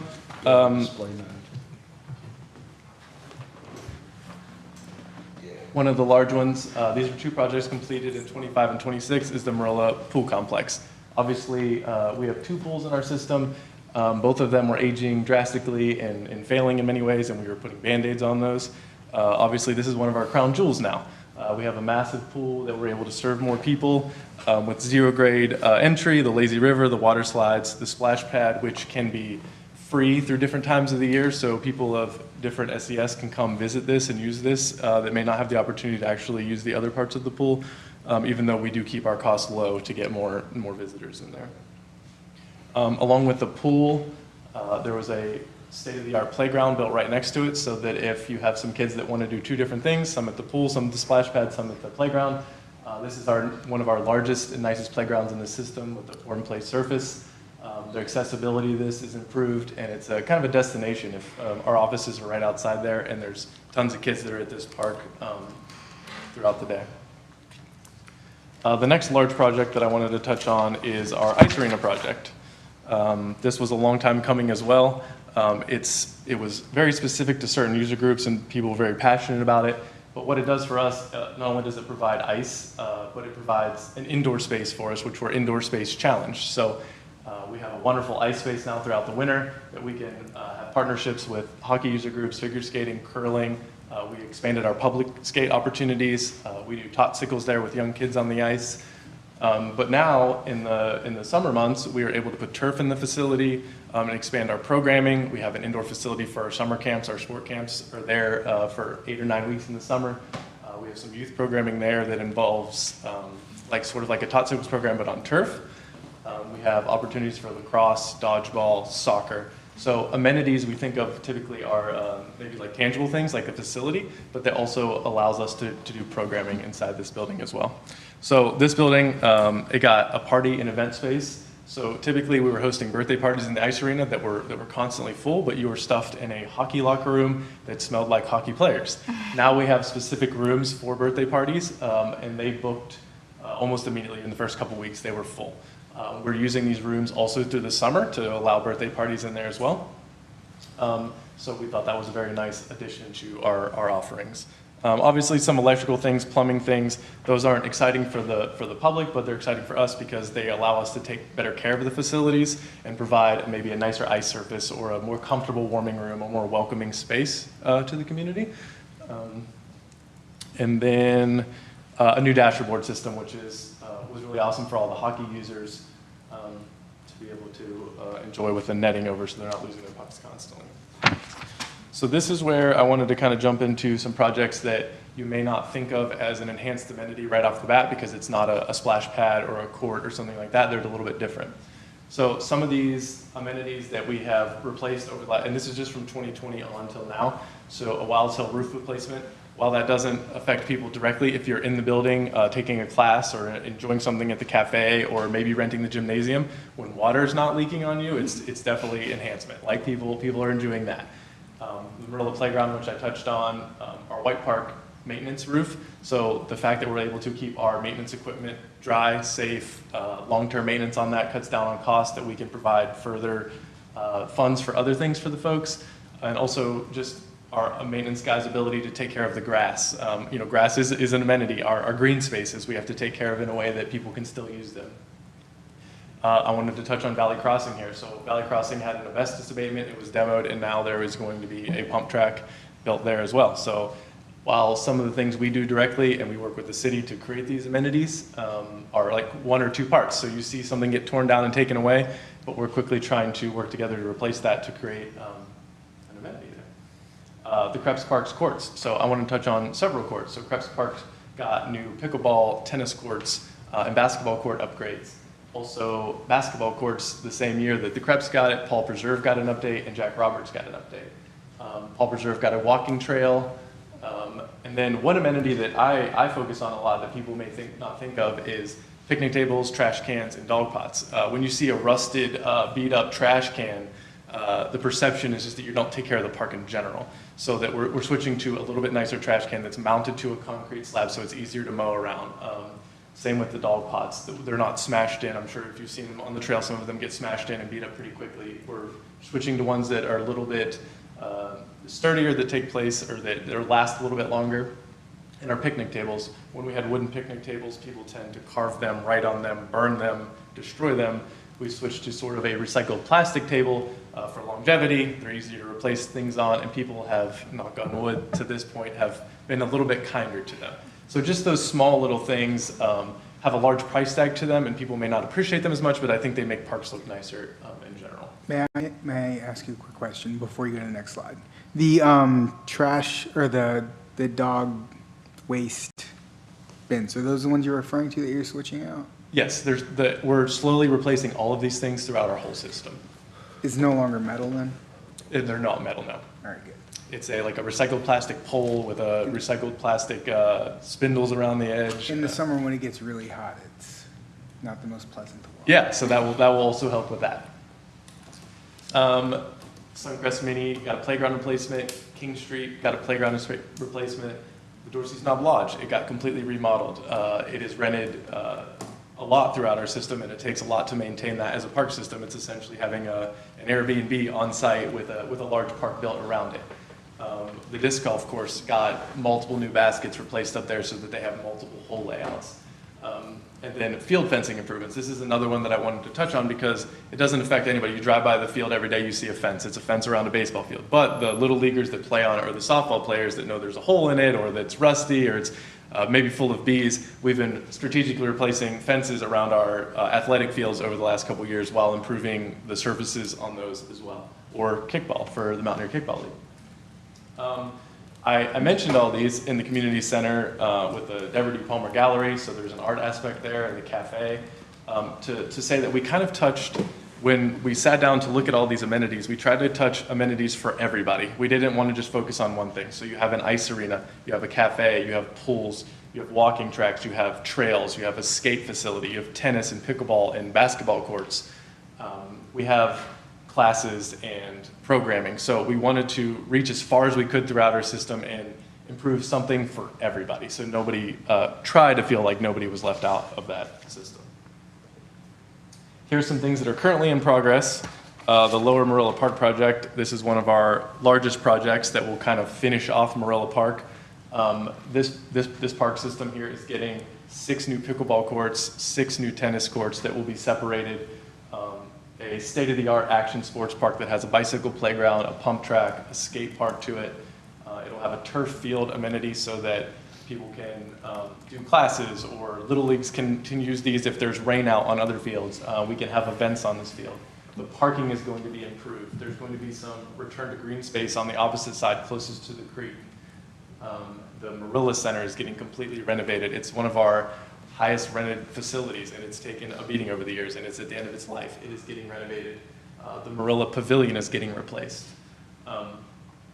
So this will be also, like, the Marilla Park will be the place to be after this one is finished up. This is a very large project. The one thing I want to touch on, the restroom facilities. I know you guys mentioned restroom facilities. We have looked throughout our system, and some of our older outdoor restroom facilities, obviously they're seasonal, and that takes a lot to upkeep these. Some of those, unfortunately, when you go into them, feel sort of like a prison restroom. They were kind of block walls and stainless steel, and people did a lot of damage to those. So we're strategically removing those as they come about and replacing them with all-season restrooms, ones that are able to stay open longer, get more people in the parks throughout the year longer. So as we're building these, on the back of the Marilla Center, there will be all-season restrooms equipped with that. This is an actual picture from the White Park Playground. They are finishing it up now. So almost every playground in our system has been touched at this point over the last few years that we're replacing. You can see this is a turf surface. This is something we're exploring to see for accessibility, cleanliness, and longevity in our system. We have a lot of pour-in-place options and some engineered wood fiber options. Engineered wood fiber is the cheapest, but obviously takes the most maintenance. With a small team to get people out there to constantly replace those to make sure they're safe and they look nice, it's a little more effort. The pour-in-place is wonderful, very accessible. It gets kind of hot sometimes, and then when people start picking at it, it gets destroyed kind of quick. So we are trying this option out as well, just to see what the community likes and what lasts the longest. This is like the demolition. There's the demolition phase mentioned here. So the White Park Pavilion is currently gone. The Marilla Pavilion is getting replaced in that project. And down here, we'll get to the Krebs Pavilion. It's also being replaced. So all of our pavilions are moving from the wooden structures that have kind of rotted out and bees like them over the years to steel structures that will all match that. One of our goals is when you pull into one of our parks, you kind of recognize it as a Bow Park facility. Because us that are from town, we see this, we kind of know what Bow Park is in charge of or manages, but we would like people to recognize our signage and our colors and our facilities, that they all kind of look alike and give you the feel of being in a city park system. Another one of those things that you may not consider a large thing, but the Ogden Field had a storm pipe repair this year that the field was kind of sinking, making it a less desirable playing surface. We worked together with MUB and we got that replaced, and the field leveled back out, new fencing put around that facility. So it gave us a chance, an unfortunate event happened, but it gave us a chance to level that playing field, add new fences, and build upon that. And then the Coben Creek Bridge, which we had a ribbon cutting for, that's going to allow us to add a lot of trail system and connectivity and flow to our park system, from that south side of the reservoir back to the other side, like the new, there's a Greenbag Road project going there, and it'll be people to flow all through that side. Some more things that are in progress in Krebs Park. The Krebs Park Pavilion, just like I mentioned, it's got a new concrete pad, a new water fountain over there. That's amenity I wanted to highlight. A lot of our water fountains in our system are old, dated. It takes a lot of money and time to maintain those. We're slowly switching those out. You'll see those. One is in the Krebs Park currently, or Krebs Dog Park currently. There'll be one at the Krebs Pavilion facility, Marilla facility. So they'll have bottle fillers. They have opportunities for the dog bowls in the bottom of them built in. One is going in at Stanley Spot very soon as well in that dog park. In dog parks or something I haven't mentioned yet, Krebs Dog Park got a complete renovation, rocks removed, seeded. Trees tend to fall down there still every week somehow. The fence replaced so many times. There's one portion of that fence that has been replaced at least 3 times just this year, so that's not great. Another all-season restroom here, so there'll be one in Krebs Park on the back of the Krebs Caretaker facility. It's in the top picture there. It'll be right outside the pool area. And then the Krebs pool bathhouse. Obviously, we aren't able to replace 2 pools that quickly, but our maintenance team went in and updated that area. Excited for you guys to see that, but it's the front desk and concession area is consolidated to not being separated, but one, which allows us to have less employees, better flow, and hopefully better service to the customers coming in. The shower area's got a facelift, a little more private. They got cleaned out. The bathrooms on the outside of that facility got renovated completely, drywall, ceilings, lights, just to make everything more friendly and have a better user experience. I think that's that one. So Wiles Hill is another park that we have. It also is getting its first real-size pavilion up there. Now the intent for these pavilions, like I said, they're all to match, they all look alike, but there are different sizes for these because we wanted to be aware that while every neighborhood likes new amenities, what we want to actually put in those neighborhoods, so appropriately sized. So some of these are going to be rented facilities that you can have graduation parties or things like that, and some of them a little more strategic that we don't stuff a bunch of people in a neighborhood that can't hold that capacity. But it gives us the opportunity for our summer camps to use it, rentals to use it, and then when we do neighborhood nights or we do concerts at our parks, we have that ability for that there as well. There are 2 playgrounds at this facility, which is really neat. One was having a rough time with the pour-in-place surface. The drainage underneath of it was tearing it apart. So that one's getting completely resurfaced. They added a wall on the backside, new drainage, and this one is getting turf as well because it's one that we think will benefit from that just based on the foliage and stuff in that area. This pavilion will also have electric to it and lighting and a new privacy fence that was falling down in the back of that facility. So as I'm going through these parks, you'll notice that a lot of our parks are getting upgrades. It's not just one specifically. Here's another one in progress that is our Jack Roberts playground replacement. We went through a couple of public input sessions. We heard what everybody wanted. We took a lot of time to design this and work with the playground people to come up with this. This project, we had a mandatory pre-bid there on site, and we hope that it's going to be finished by September of this year. This one we bid both for turf and pour-in-place to see, this will buy us some time to check out the turf, see how it goes, and kind of lean back and forth, and also pricing. What's it going to cost us to build these? Because as we know, and you guys have mentioned tonight, things are only getting more expensive. So this is where I kind of wanted to switch from the tangible facilities and restrooms and picnic tables to more of our programming. So the turf field in the ice arena allows us to reach out and get more people involved with programming for practices for baseball, soccer, lacrosse, dodgeball, expanded kickball leagues. A lot of our amenities can only be better when we're partnering with other folks. We're partnering with the Mountaineer Kickball to bring some folks in with this. Our trails and stuff are always improved by our partnerships with the Boy Scouts or local volunteer groups. So we're working on a volunteer in parks program so that it's not only on the Bow Park and their employees to enhance things that to create ownership in the community so that they can help tell us what they need and also work on that on their own. Our ice arena programming, our public skating has expanded. We have an adult hockey league that we run internally, and then we rent some time off to youth leagues and figure skating and instruction for that. And then, like I mentioned before, the Tot Sickles programming and curling. Curling it has its up and down years based on the Olympics, but we just want more users and more people in the facility. Partnerships I mentioned, and then the impact, it drives facility. We want to create access across multiple seasons for multiple people. We don't want to pigeonhole ourselves into one thing. We're always flexible and ready to change and adapt to what we need to meet the community's needs. It's not about what we want. We try to listen, gather that information. If it's not working, we'll pivot and go somewhere else. And it adds some more sports presence in the area and creating opportunities that aren't weather dependent.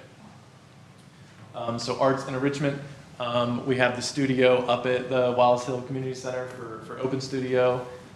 We have monthly workshops and some clay programming that we're trying to get back on its feet. We have the Deborah D. Palmer Gallery, which we try to highlight local artists up there. And then our youth and seasonal programming. So this is one of when I talk about programming, this has been our bread and butter over the years, is the youth programming in the summer camps. The arts, athletics, outdoor recreation, science, they almost always fill up pretty quickly. So we're always trying to make sure that we're improving on those, the training we're doing. I keep going back to this, the amenities aren't just what you can see, it's just our training that we provide to the counselors and the lifeguards and all these people. Give people an enhanced experience at these places too, because if we have these state-of-the-art facilities but people aren't running them properly or they're not treating you kindly when you come into our customer service, that's the first line, and it doesn't matter how nice your facility is. Community offerings, everything is low cost at these facilities so we can bring more people in. And it diversifies our programming just beyond our athletics that I just talked about and our fitness classes that we hold at the pool and at the community centers here. Some of our aquatics and fitness classes, so we have these new pools, so we wanted to use them in certain ways. So we have aquaboard yoga, deep water interval, shallow fit, water play features, baby splash. We still have our swim classes with the youth. We have fitness at Wiles Hill, and all of this supports the health, safety, and social wellness, bringing people together. But like I said, just trying to reach our expanses and provide something for everybody. The community impact, these investments we hope are helping shape the future of recreation. We've had these facilities that were kind of failing over 30 years without the ability to bring them up. So our goal first was to put some Band-Aids on those to keep us functioning, and now we've reached the point where most of those things are being replaced, and we just want to make sure we don't get back to that situation. Obviously, all these nice new things are wonderful, but they cost money to stay at this level, so that's what we're strategically trying to plan to keep them at this level. And preventative maintenance and programming throughout that. There's some things here that I just mentioned that onboarding our future recreation development. So we have opportunities at Flegel Reservoir. What a massive opportunity for us to explore a property that's sort of outside the city limits, that's wooded, it's got water features, it's got trails, it's got all kinds of different things for us. We're excited as a team to work on that and what it's going to provide to the community. Right now, at a base level, it's providing some nice hiking, biking, and fishing opportunities for people. And we're working through about what the public feedback is providing to us and what we can safely provide to people out there. The talk of the Greenmont park system that may be onboarded to Bow Park as well, that will give us something adjacent to the new Valley Crossing Park to look forward to if we compare something there together with that bridge. And then just supporting our volunteering community involvement. It's what the community wants from us. We like to hear that feedback. We like to see people happy in our parks and using our parks. I think that is the last one. Just froze. Yeah, that is the last one. So thank you guys for listening to that. Do we have any questions, comments, concerns? I just want to acknowledge all of the hard work that goes into this, and also how obvious it is that you're keeping everyone in mind, and that accessibility, both on an SES level and a physical accessibility level, is obviously top of mind for you, and we appreciate that. Thank you. Is it a flat rate to rent for like the ice rink and stuff like that? Yeah, so it depends on what you want to do. Like there's certain rates for ice times on weekends, weekdays, high traffic hours. Then if you want to rent the turf, you can rent the full turf, you can rent a batting cage, you can rent a party room, you can rent half a turf, you can rent it by the hour. So all of our rates are listed online. I don't remember them off the top of my head, like I could spit them out, but there's multitude of different things that you can rent so that you don't have to be burdened with the whole facility. The reason I say that is because I know that when I'm looking at the rental facility, it's actually way more affordable than Yes. private businesses. And for those watching at home, they may not know that. So I Yeah. just wanted to showcase that. Thank you very much. They have an opportunity to provide for their kids at an affordable rate. Yeah, if you look up what it would cost for a birthday party for a couple hours at private facilities that have kids things and events, that ours is definitely affordable. Thank you. I cannot believe how far this facility, set of facilities, has come in the last few years. That we had, and I mean city, Bow Park, and our community, had these aging major pieces of infrastructure that needed to be redone, but also the neighborhood park kind of aspect, and how what a difference it makes for people when their park is something that they can be proud of, that has the facilities that they need to just, leave wherever they live and come and just play for a few hours or read a book or have a little picnic. And I think sometimes, like today we were talking about economic development, I think that sometimes we forget the role that parks play in stabilizing communities, as more and more of our schools are not nestled within our neighborhoods and are out either completely on the periphery or on the edge of our communities, that the role of parks in stabilizing communities, stabilizing neighborhoods, we're going to talk about amenities, creating a place where amenities can happen. And so I just really have appreciated the role of Bow Park in managing our city properties, and in willingness to upgrade and also take advantage of those upgrades, because I think that was an excellent point. The number of, how many hours is the ice arena programmed in the summer with that number of, is it programmed just as much as ice, or a little bit less, or? Slightly less. We have some morning programming for people maybe before work, and then we have some opportunities for, like I said, young kids or people that have the opportunity to bring their kids during the day. And then we have typically 2 to 3 offerings in the evening as well. So probably from 8 in the morning till noon, and then kind of revisiting from like 4 till 8 or 9 o'clock at night. These are all kind of trial runs right now. We're trying to do cornhole, we've tried to do lacrosse, we've tried to do dodgeball, we've tried to do certain things to see what the community wants and who's going to bring their kids or what adults want. We have the opportunity to do a lot of different things for a lot of people. So this is like our test year for that. And then obviously once summer camp starts in June, our summer campers will be in there from 7:30 to 11:30 before they get bused to the pool facility. So that we'll have to cut down a little bit in the morning, but we'll be able to still offer just as many evening opportunities. And I appreciate the morning, like there was morning hockey. Yeah, it's like sort of, we call it coffee club just because it's Yeah. the name that's been called, but we had coffee club lacrosse, coffee club soccer. So it worked well in the hockey season. We had a group of, as large as 20 guys would come at some point. But sometimes it was just 7 or 8 guys that would come before and pay their $6 and play hockey for a couple hours and just talk to their friends. And maybe they don't have that opportunity. Maybe they have kids or, jobs that are obligating them into the evening. So we wanted to try to get them on the ice as well. I used to work swing shifters basketball in a logging community a long time ago. But anyway, yeah, it's interesting when people need their recreation, and great that you're making it available. But anyway, obviously I kind of like Parks and Recreation, but I like it for a number of reasons besides just the activity at that moment. It's the being able to be social and having those green spaces in our community. So anyway, thank you. Along with those amenities comes like education for our team as well. We have a relatively small team, 17, 18 people. They're very dedicated to the park system. They work a lot of hours sometimes, and then sometimes not as many during different off seasons, but making sure they have the right training for what their job is. So educating them on the playground system, or if they're spraying something on fields, or they're taking care of equipment, or they need to be the best they can at their job because we have so few people to keep those operating at a respectable level. I just want to note that my toddler is a huge fan of the turf time.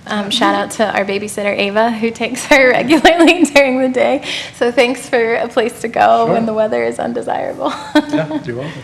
They did a neighborhood night recently, and my 12-year-old was also a big fan of the turf time. He was playing with a mini lawnmower. He was playing with the giant Legos. That's awesome. That's awesome. Let him be a kid. You're never Have they too done early to popsicles? recapture your childhood. Yeah, That's yeah. the cutest thing. I hate it. How many of the projects that you were going over, how many of those do we have? Are they all bonded? No, just Lower Marilla, or the main Marilla project, and the pool project. Okay. And all of those projects that you saw there, if everything goes well, will wrap up in June besides the larger Marilla project. Okay. And then at some point, you can tell us what happens next. Yeah, I mean, we have When you- plans on the horizon. Like I showed all of these things, but obviously we will probably have gaps that someone's like, wait, I didn't hear my thing that I like to do, or I missed that part of it. We do have plans. Like we have, some major parks that still haven't been touched yet, and a lot of things are coming around those, and we need to, we've sat down and we've talked a lot about them. As I mentioned, like we're indoor space challenge for different events and different things, and so we do have plans. While I'm very appreciative of all the projects we're doing, it would be very nice to be able to do 1 or 2 projects a year to keep things on track, but maybe not like catch up and do 9 at one time. Good idea. But Stanley Spot is on the horizon, right? Stanley Spot's a couple weeks out. We took a Well, and I trip think down there. some of the ball fields and restructuring the ball fields, and Yep. there's a lot of. Absolutely.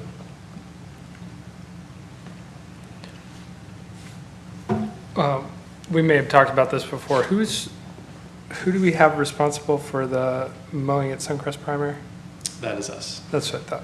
I want to say in a public meeting, because I know it had come up before, that there was some conception in the neighborhood, and I think somebody was also mowing it intermittently. So that we hadn't taken care of it. So whoever is mowing it, you don't have to do that, but Park's doing it, so we know. And Yep. I can confirm we've done it. I've seen it. I've looked Yeah. at it. I've seen our guys parked there. That is what we're doing right now. as a matter of, I don't know, just administration.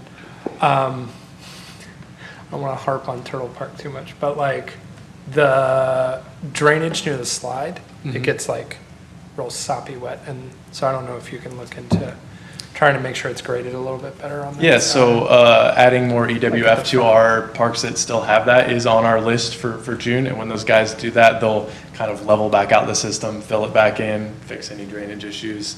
But that's on the horizon for sure. Yep. It's been all hands on the pool deck for the last month or so, but now that those are Now that open, both pools are going to be open and running, then they can spread out a little bit. And, go ahead. Yep.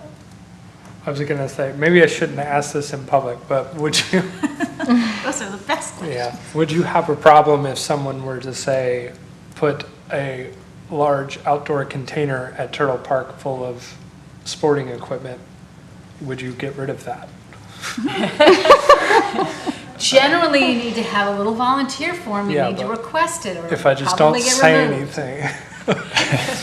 Adding more obstacles for them to mow around. They'll do their best, but I can't promise they won't shoot a basketball or a football to the moon with their lawnmower once it's laying in the grass. That's okay, like, I just don't want the receptacle removed, because we can replace the stuff. with it. Is the receptacle already? No, it's not placed? there. So reach out ahead of time and see where. Yeah, let's plan for it. Let's plan for it. Yeah. Sometimes you just ask for forgiveness, Daniel, but, okay, we can do that. They're very amenable to working with people. They'll tell you the best places to put it, even if it's off the record, so that it has the highest likelihood of Yeah. staying. It sounds like we would like to have a receptacle there, and we would like to ask permission Yeah, ahead of time. sure. So that it can be placed in the correct, I know it's ruining all your fun. I know. But the other thing is that we need to locate a fixture for water so that we can water our fairy garden. Oh, in the back there. Yeah, There's a creek? Yeah, but we just I get have- buckets and then dump it in there. I have and It's not carried fun. buckets from the creek. We also water those trees There's a little that poison way. ivy down there, and it would be really nice to have an actual spigot, but not one that you can just open any old way, but one that has Like a key either to it or a something. key to it, or a Frost-free. lock, or something, or a keypad, or something that, I don't know whether keypads are in favor or not, but, not anymore. Typically not in the middle of a park on a valve. But anyway, we can talk to you about What our if you park had a needs. What's that? What if you got one of our rain barrels? That's what we with talked the about that water and before. just Yeah. fill it in?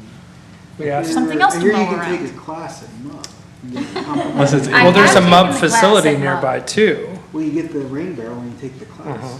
But we were Maybe they thinking can like, install it. yeah, we were thinking the MUB facility's nearby and there are gutters there. I'm sorry, I don't mean to be taking your time discussing rain barrels. Anyway, I apologize. we're just solving the world's problems. Thank you. Oh, I have one more question though. So there's all season restrooms at these places. Are they going to be open all season? Yes. Okay. And are they gender neutral? They are family restrooms. Yep. Thank you. I hope Patrick Hathaway is paying attention from wherever he currently Oh my is. God, that's That was true. his Yeah. biggest thing. Took us years, but we got there. All right, I think you're good now, unless somebody else has something else. No, let Greg go home. Thank you guys. Thank you. I'm still hesitant to walk away. Call me back. All right, so we'll move on to item B in new business, which is our council discussion on key topics for exploration related to enhanced amenities. And whoever would like to kick us off here, feel free. Well, speaking of restrooms. So I know there's a long list of things with my name beside it on the agenda, but I'm gonna focus on my higher priority items. The top of which being public restrooms open, particularly downtown. I know this has been a topic of discussion for many years, and I also understand that there are plenty of hurdles and obstacles and challenges involved. But I think the spirit of all of those conversations was that having public restrooms open most of the time, definitely all of the year, has been treated as optional and instead of a vital essential service. So as far as enhanced amenities go,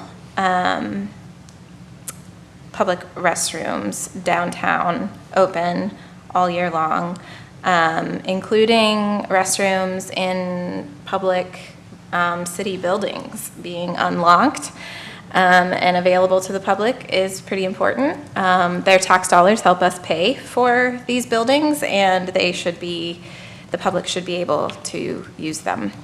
And I just want to highlight, I just want to acknowledge that, I don't think anybody is against public restrooms being open all the time, but I don't know that we're thinking about who all this benefits. It obviously benefits everyone. It benefits the downtown merchants. Not having restrooms impacts older residents, transgender folks, people with disabilities. The list is long for people that not having a consistent public restroom open all the time negatively impacts. So I just want to migrate the conversation from, well, we've tried that, or but this, but that, to how can we? Because this is an essential service. It is not an optional service. I've had positive conversations with Caitlin Lewis in Development Services about the ambassadors being part of the team. I think that, in my opinion, the most successful way to tackle this would be to delegate the responsibility for monitoring and maintaining the restrooms across a few different departments, many hands, light work kind of thing. And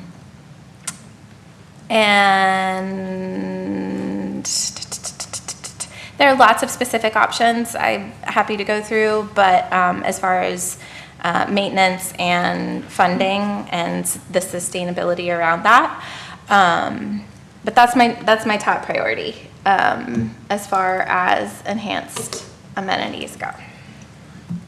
Yeah, and when we talk about like the business improvement districts, like we were talking about before, I think like this could be a way that we fund those sorts of amenities along with lots of other things that we could put in our downtown, but everybody's got to use the bathroom that is alive. So we have to recognize that and allow people like space to do that in. I think it takes a lot of pressure off a lot of different areas, and we shouldn't be designing restrooms that aren't open 24/7, 365 anymore.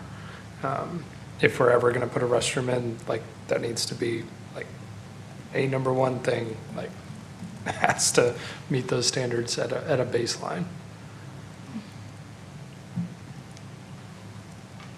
That's been a wall I've been beating my head Yeah. against for years. Yeah. Brian, was that? Yeah, I am all for. I think that is a high priority. That is an amenity. Like everyone wants to say that it's for the homeless population, the unsheltered folks, right? But my 12-year-old has to go pee sometimes, and the library's closed, and you know my mom has had to use the restroom when we're on the rail trail, and you know we did to the city's credit put some porta-johns along the rail trail, which has been at least a good temporary kind of Band-Aid solution. But I would like to see something more permanent. I cannot fathom anyone building the restrooms at the amphitheater and not winterize, like making them so that they can be used year round. I cannot fathom. It is funny to have a porta potty next to the restroom. It's crazy that we have to do that, right? And I've asked many times, like, can you get the cost on what that would be to make it so that those are usable year round? And I never get that number.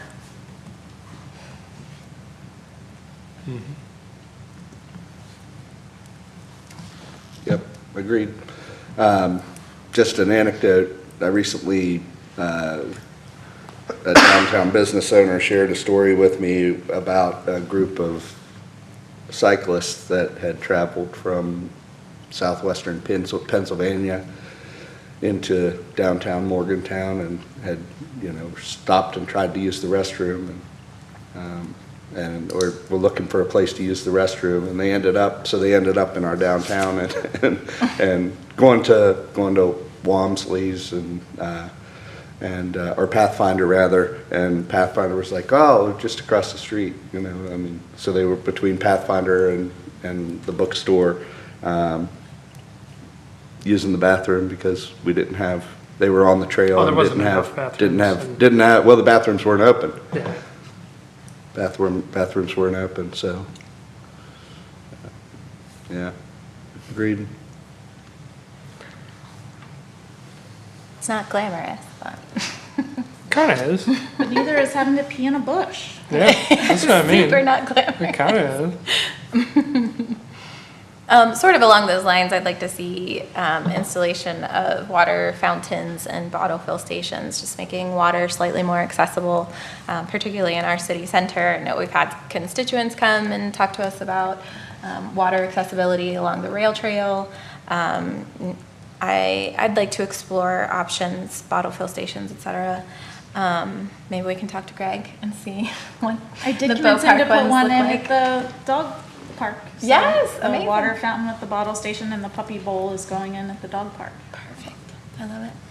I think the water station in the heart of downtown is a great idea. I know they do it in France and a lot of the different blue zones, so with water being a right, accessibility is important. Be nice to see one near the dam. There's one. Oh, yeah, closer down the rail trail. There's one, I'm assuming it's still working, near the MUB facility? Yeah. Near the water facility, there's one there. I think people forget sometimes that it's there. There's one at the amphitheater, right? Pardon? There's a water fountain thingy, yeah. At the amphitheater. Yeah, Yeah. yeah. Bottle filling station and everything. That's The last thing I'm going to mention, and Deputy Mayor Butcher and I have talked with city attorney and city manager about this, but we are interested in no longer using anything that could be considered hostile architecture. So when we install new benches, we'd like for those to be without the armrest in the middle, so that they are more accessible to everyone. And again, I think when you hear the phrase hostile architecture, our unhoused population typically comes to mind for people. But again, this is something that obviously would benefit those community members, but also folks with various physical disabilities. And I think our vision for that is moving forward. We'd love to retrofit every bench in the city, but we understand that financially that's just probably not feasible. So moving forward, we'd like to look into making it so that we don't use those benches, and also keep this in mind when we're thinking about retaining walls and just all the surfaces, particularly in our downtown area. Yeah, or, you know, not having those spikes on the ground so people can't lay on the ground. Yeah, Do we have spikes on the ground? I don't think we do. I don't believe I don't think any we of our have those. public No, facilities but just do. not having them, I would keep it to things we actually not have. having them in the future. There are some ledges or walls associated with private property that have those additions on their ledges. Are they for some of them? They're to prevent keep the people from skate- sitting on them. Are some of, They're- are some things for preventing skateboards, So they'll usually put these little, metal things? yeah, little metal, that's not, that's not really. Is that considered hostile architecture, or is I don't that think so. preserving the architecture Yeah. you have? I don't think those things are, because it doesn't prevent. Yeah, these like, are, some these of aren't, I use rode a lot, or I anything. rode a lot of skateboard. These aren't for skateboard. These aren't for skateboards. No, they're from keeping No, people no, from I understand. sitting That's on them. stupid. Yeah, I yeah. got it. Yeah, I'm yeah. just saying, it's good to So- think of which things, if we don't want to see more of something, which things are, what things are considered hostile, because Yeah. I would love to have everybody be able to skateboard everywhere, but sometimes you Yeah. just tear up the. Yeah, yeah. No, waxing it, I did plenty of that too. So, tore up people's stuff. Wait, didn't you grow up here? yeah, maybe. But yeah, I think it's also just, I mean, for me, I don't know if it's this way for other people, but my perception when I see those in cities is that, oh, like, this is not a very welcoming, like, sign to me, when I see those, and it, like, calls it out to me. But, you know, I'm also a person that's deeply invested in these sorts of things, but that's the perception it gives me, is like a stance of, like, not being welcoming towards our community and our people with disabilities. So I'd love to see us just have a resolution that doesn't allow these in the future, especially for city projects.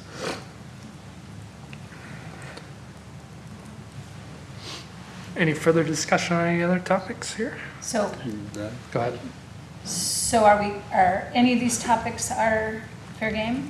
I think, or any Or are we additional going through as them well. one at a time? I wasn't. Oh, we're not gonna I go wasn't through planning all on of going through all of it. No.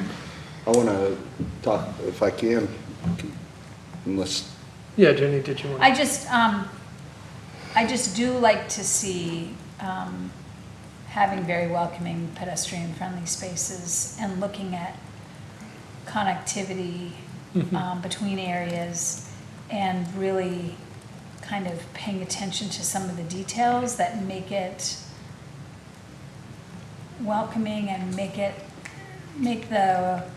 walking be the choice that someone might make, that they would park once and walk to all the different places through our downtown, or walk down park once, like in the downtown, and then come down to have, to come to the concert series, and then come back up into town and stop and have a drink somewhere, or listen to some music somewhere else after that concert's over, and then go back, and so anything that we can do to have pedestrian scale lighting different places. We have some weird lighting holes that surprise me.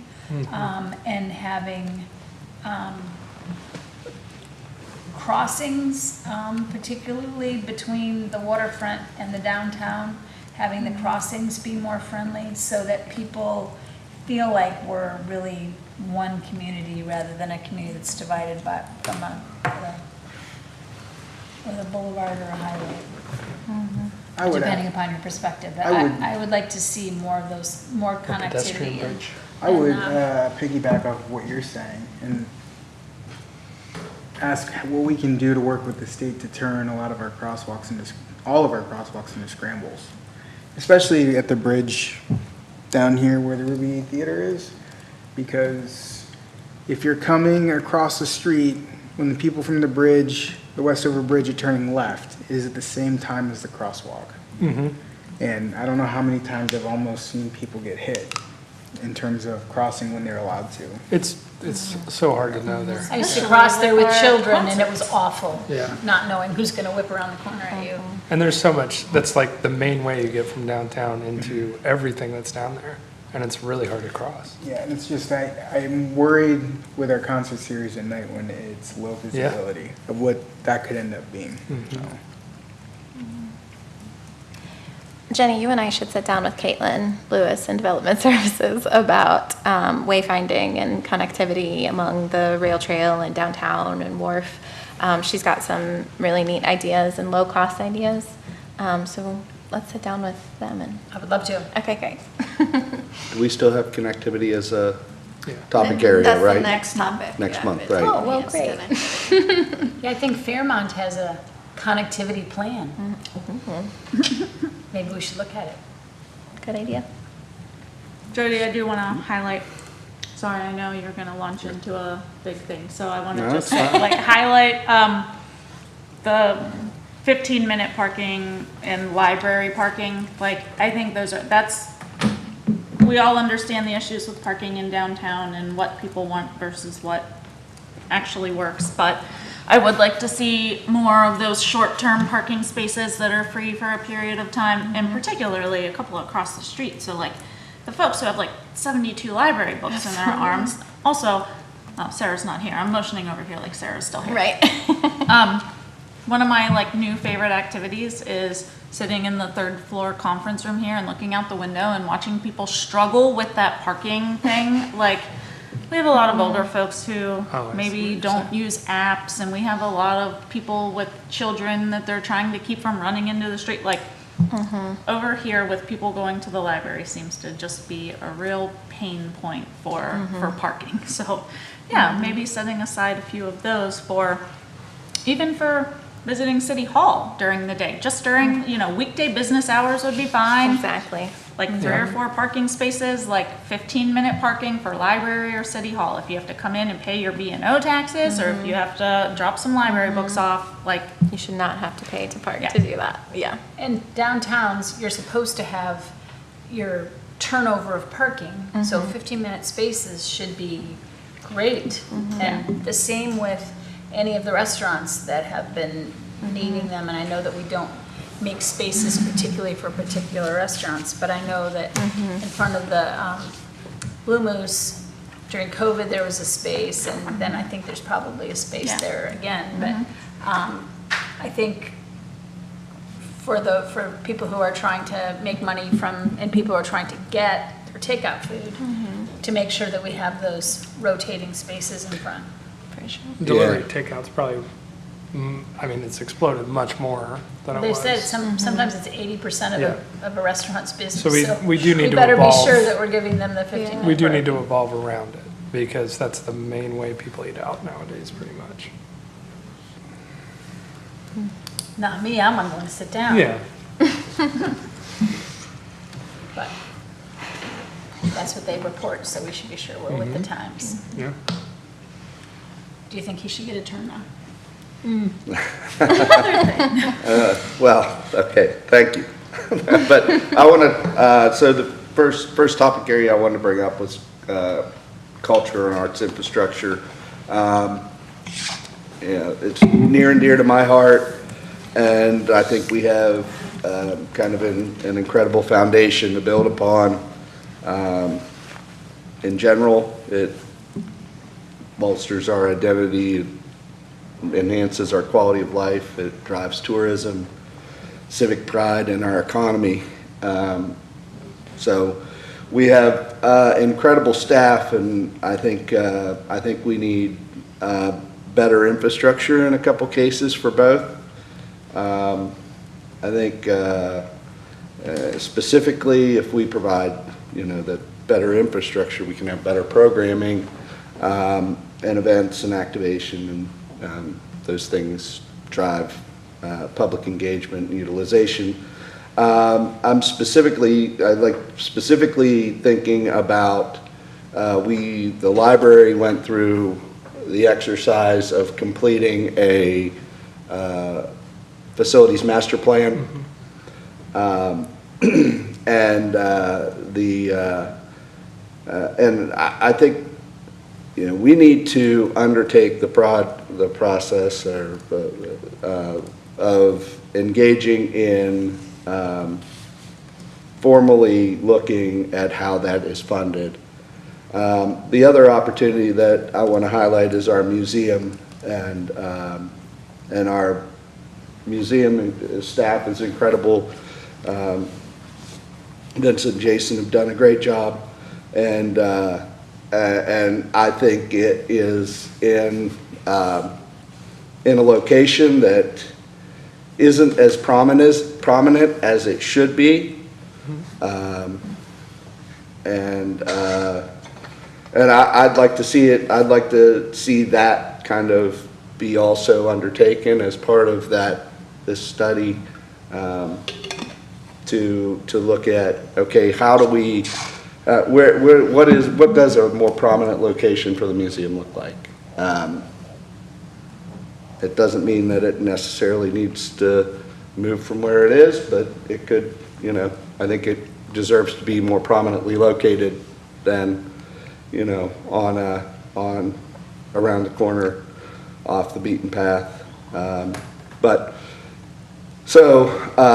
I guess what I would, kind of the ask I was coming with tonight was if we can explore maybe a subcommittee or something like that to look at how a funding stack or capital stack, or how we could look at putting together funding for specifically some instantiation of implementation of the facilities master plan for the library, and also consider the needs of the museum in that.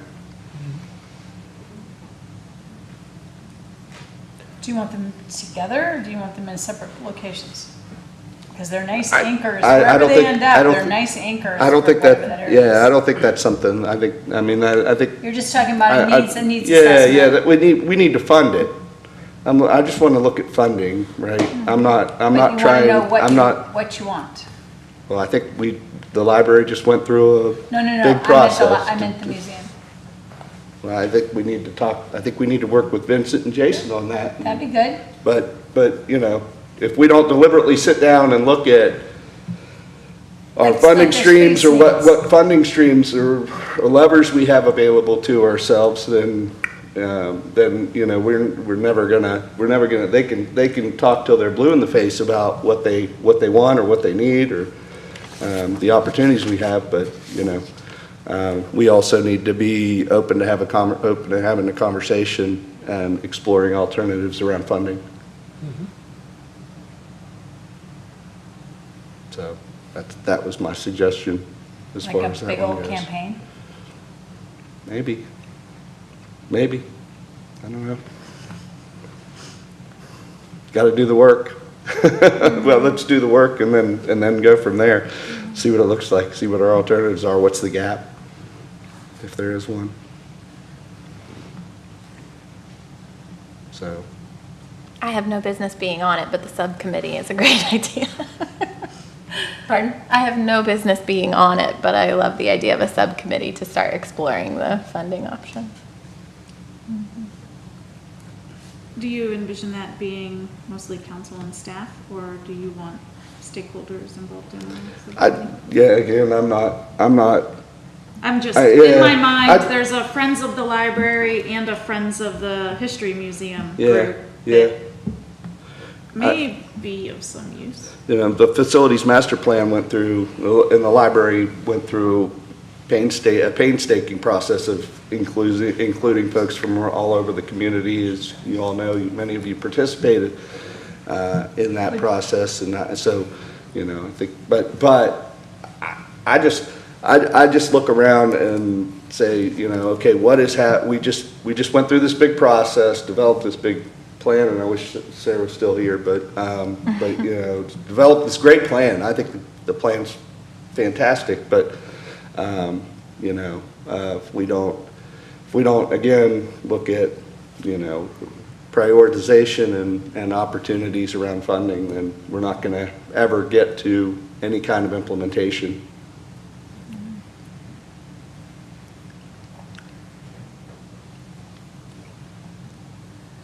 So would step one be a group meeting with each of those entities and just asking them where they are and what they've been thinking about as a starting point? And Yeah, then we could see what we could do to augment that? I think that'd be great. That'd be a great starting point, is to, you know, identify a group of folks and include those members of staff and sit down and have a discussion. I'm gone a little bit, but when I'm here, I would love to go to any of those meetings. And I don't know who else would, but we probably have quite a group that would like to. Yeah, and we don't have to decide right now, but you know, I don't, nor do I think we can, but just putting the idea out. I'd like to see us, you know, own that a little more and help drive that forward for both of those amenities, the library and the museum. Seems like there's general, Oh, for sure. let's do it. Okay. The next one is our riverfront and Deckers Creek. You know, preaching to the choir a little bit, right? But you know, we're truly blessed in Morgantown to have the natural assets we have. They are amenities, and you know, most cities in the world would kill to have the riverfront we have, as unfinished as it is in some places. But you know, and the trails and the creekside access of Deckers Creek all the way up to our city limits in Saberton. We're activating the heck out of the creek side. Yeah, I mean, yeah, sure. We are. Through a lot of hard work, with a lot of volunteers, we're doing, there's some good things happening, and we undertook that because we undertook that specifically to demonstrate what is possible when, you know, we deliberately invest ourselves in an area and care for it and work to transform it. So big drivers of all the other things that I talked about before: quality of life, recreation, health and wellness. And I don't think, you know, any of us, I don't think it's really a debate about whether these assets are valuable to any of us, but there is a question I have about whether we're organizing funding or activating them like they are valuable to us. I think we have pieces, and we've talked about this a long time. Emily's been a part of a lot of these conversations, but there have been through Main Street, when you know, and I was engaged with Main Street. I mean, we have pieces of spread across multiple organizations that are responsible for, you know, individual parts, and I'd like to see some more deliberate ownership of kind of, and management, you know, kind of a management and coordination component of those areas.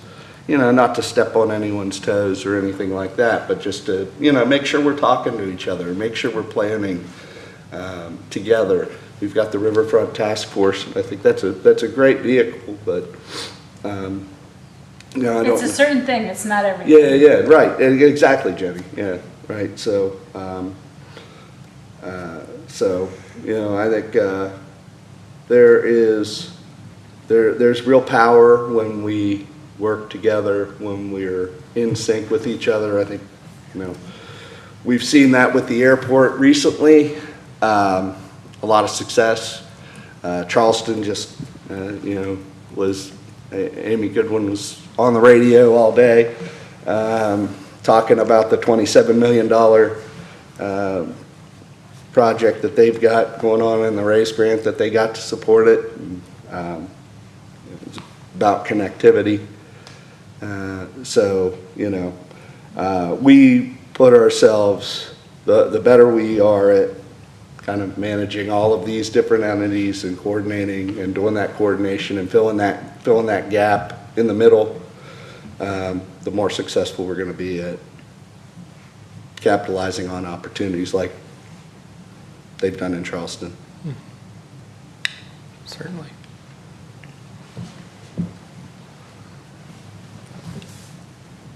All right. The last thing I want to talk about is zoning. And, you know, zoning is an amenity strategy because, you know, we spent most of tonight talking about public amenities. I think, and that's great. But I think private amenities are something that I think I'm very interested in. The community's very interested in. Like walkable neighborhoods, housing variety, mixed use activity, neighborhood serving businesses, outdoor gathering spaces, less priority placed on parking. So, you know, we get the city that that the rules that we prioritize gives us. And many of us have talked many times that about our zoning the zoning code being outdated and needing updated. We're working towards that end, but I wanted to highlight that you know, it's a priority for amenities too. Mm-hmm. So This is a conversation I've had with everyone in this room many times through my role on the planning commission. This has been a huge, all during my last campaign 3 years ago, I was, you know, zoning reform, and I keep getting told like, it's coming. The planning commission is ready, willing, and able, and I know that we've discussed having a complete overhaul, but the speed with which that can be done is just not amenable to anything that we are trying to get done. So I have recently had conversations with the city attorney and the city manager about not waiting for a complete overhaul. There are a couple of things that, you know, seem to be ongoing. This keeps coming up. Maybe we do some one-off changes to, I don't want to say like Band-Aid or, you know, bridge us to that complete overhaul, but I think we're going to have to take action on some of those things like we've been discussing, because all of these conditional use approvals and, you know, all of the trouble that we give people is just crazy. We all know what we want. I think everyone sitting at the table right now would say, we want to encourage neighborhood-based business, but in practice, do we do that? No, we give people a hard time about what kind of fence they're using, and you know. I wrote this one and sent this email and asked for this to be put on the agenda after the BZA meeting last. So the last BZA meeting, but, so, anyway, yes.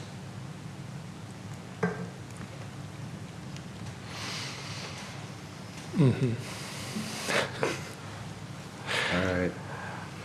That was a frustrating BZA meeting. Is there anything else anybody wanted to bring up for discussion? Go ahead, Jenny. Do we have, is public art on here? It is Is now. that arts It infrastructure? just seems It is like, now. just seems like we could use some of the, I don't know, like public infrastructure with water or public infrastructure that's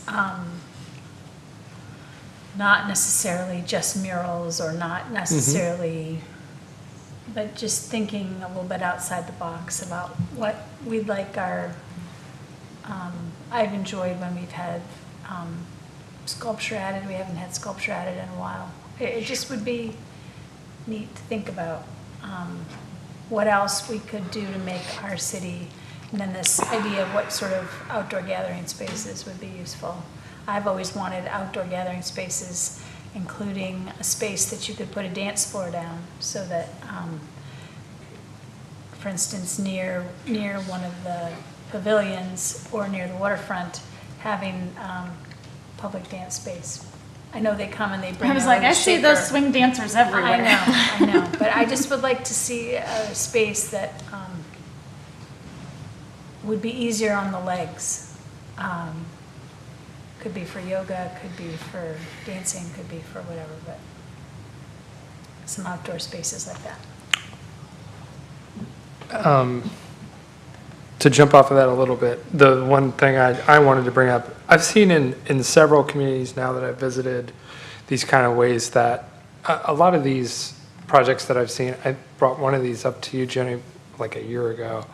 A lot of the projects that I've seen are like, they're like a partnership with the county, the city that I'm in, and maybe some arts grants, some other stuff, usually to like a 501c3, but like in, I believe it's either Frostburg or it's one of those towns in Garrett County that they have an old county building that's there, and it was no longer in use.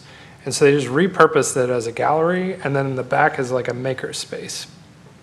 So you go into the back, and there's like all this, I mean, it's just space that anybody can use. You don't have to pay anything.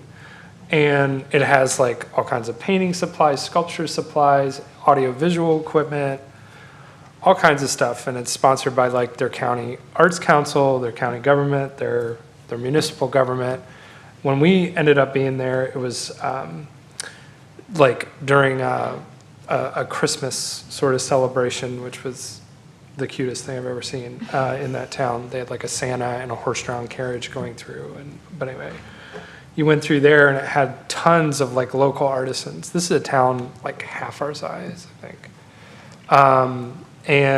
But just tons of local artisans with like honey, sourdough bread. I mean, just all the things there's some folks from Morgantown too that are artisans, but yeah. And then, and it was all throughout there. So that's how they were using that space that day. But in the front was just like every local artisan you could imagine from the county, they're selling all their stuff. There's a similar thing in Parkersburg. They have an arts gallery. I think it's just, Parkersburg Arts Center. I just think this city kicks in like 10 or 12 grand or something like that every year towards it. But it's like this multi-leveled art gallery and maker space, and there's like places you can do pottery in there, jewelry making. Didn't they have a maker space in the new library plan? Yeah. Mm-hmm. Yeah. Yeah. So it's an old county building, not a warehouse necessarily. Right, the one in Garrett County. Yeah. Yeah, it was like, it's a weird building, right? It wasn't like, obviously. That's probably how they got it. Right, Expensive. yeah, it Being wasn't used as a makerspace. like for this purpose Yeah. at all, but like, because, going through it, I was like, oh, this is neat that somebody opened up their local business or whatever. And then when we went in the back and saw that it was funded by the government, I was like, oh. Well, that's. Now I'm jealous, but yeah. Well, pretty much, we lived in Finland for a year, and pretty much every town had a market hall. Yeah. And the market hall had maker spaces or had people selling their handmade items along with food items. Every single town, tiny ones, big ones. So something like that, a maker space that had a variety, maybe somewhere to eat, maybe Yeah. some. That was one of the things that I saw in Iceland is they have, like in their downtown, they have like 4 indoor, outdoor like canopies that have electric to it. And so people can rent them out so they can try out their business. Like pop-ups. Yeah. And like when we have the mural that was just done in the alleyway by the Dollar General, like that's an ideal spot to increase foot traffic and give people an opportunity to try their business without it Like having to arcades. buy brick and mortar yet. Yeah.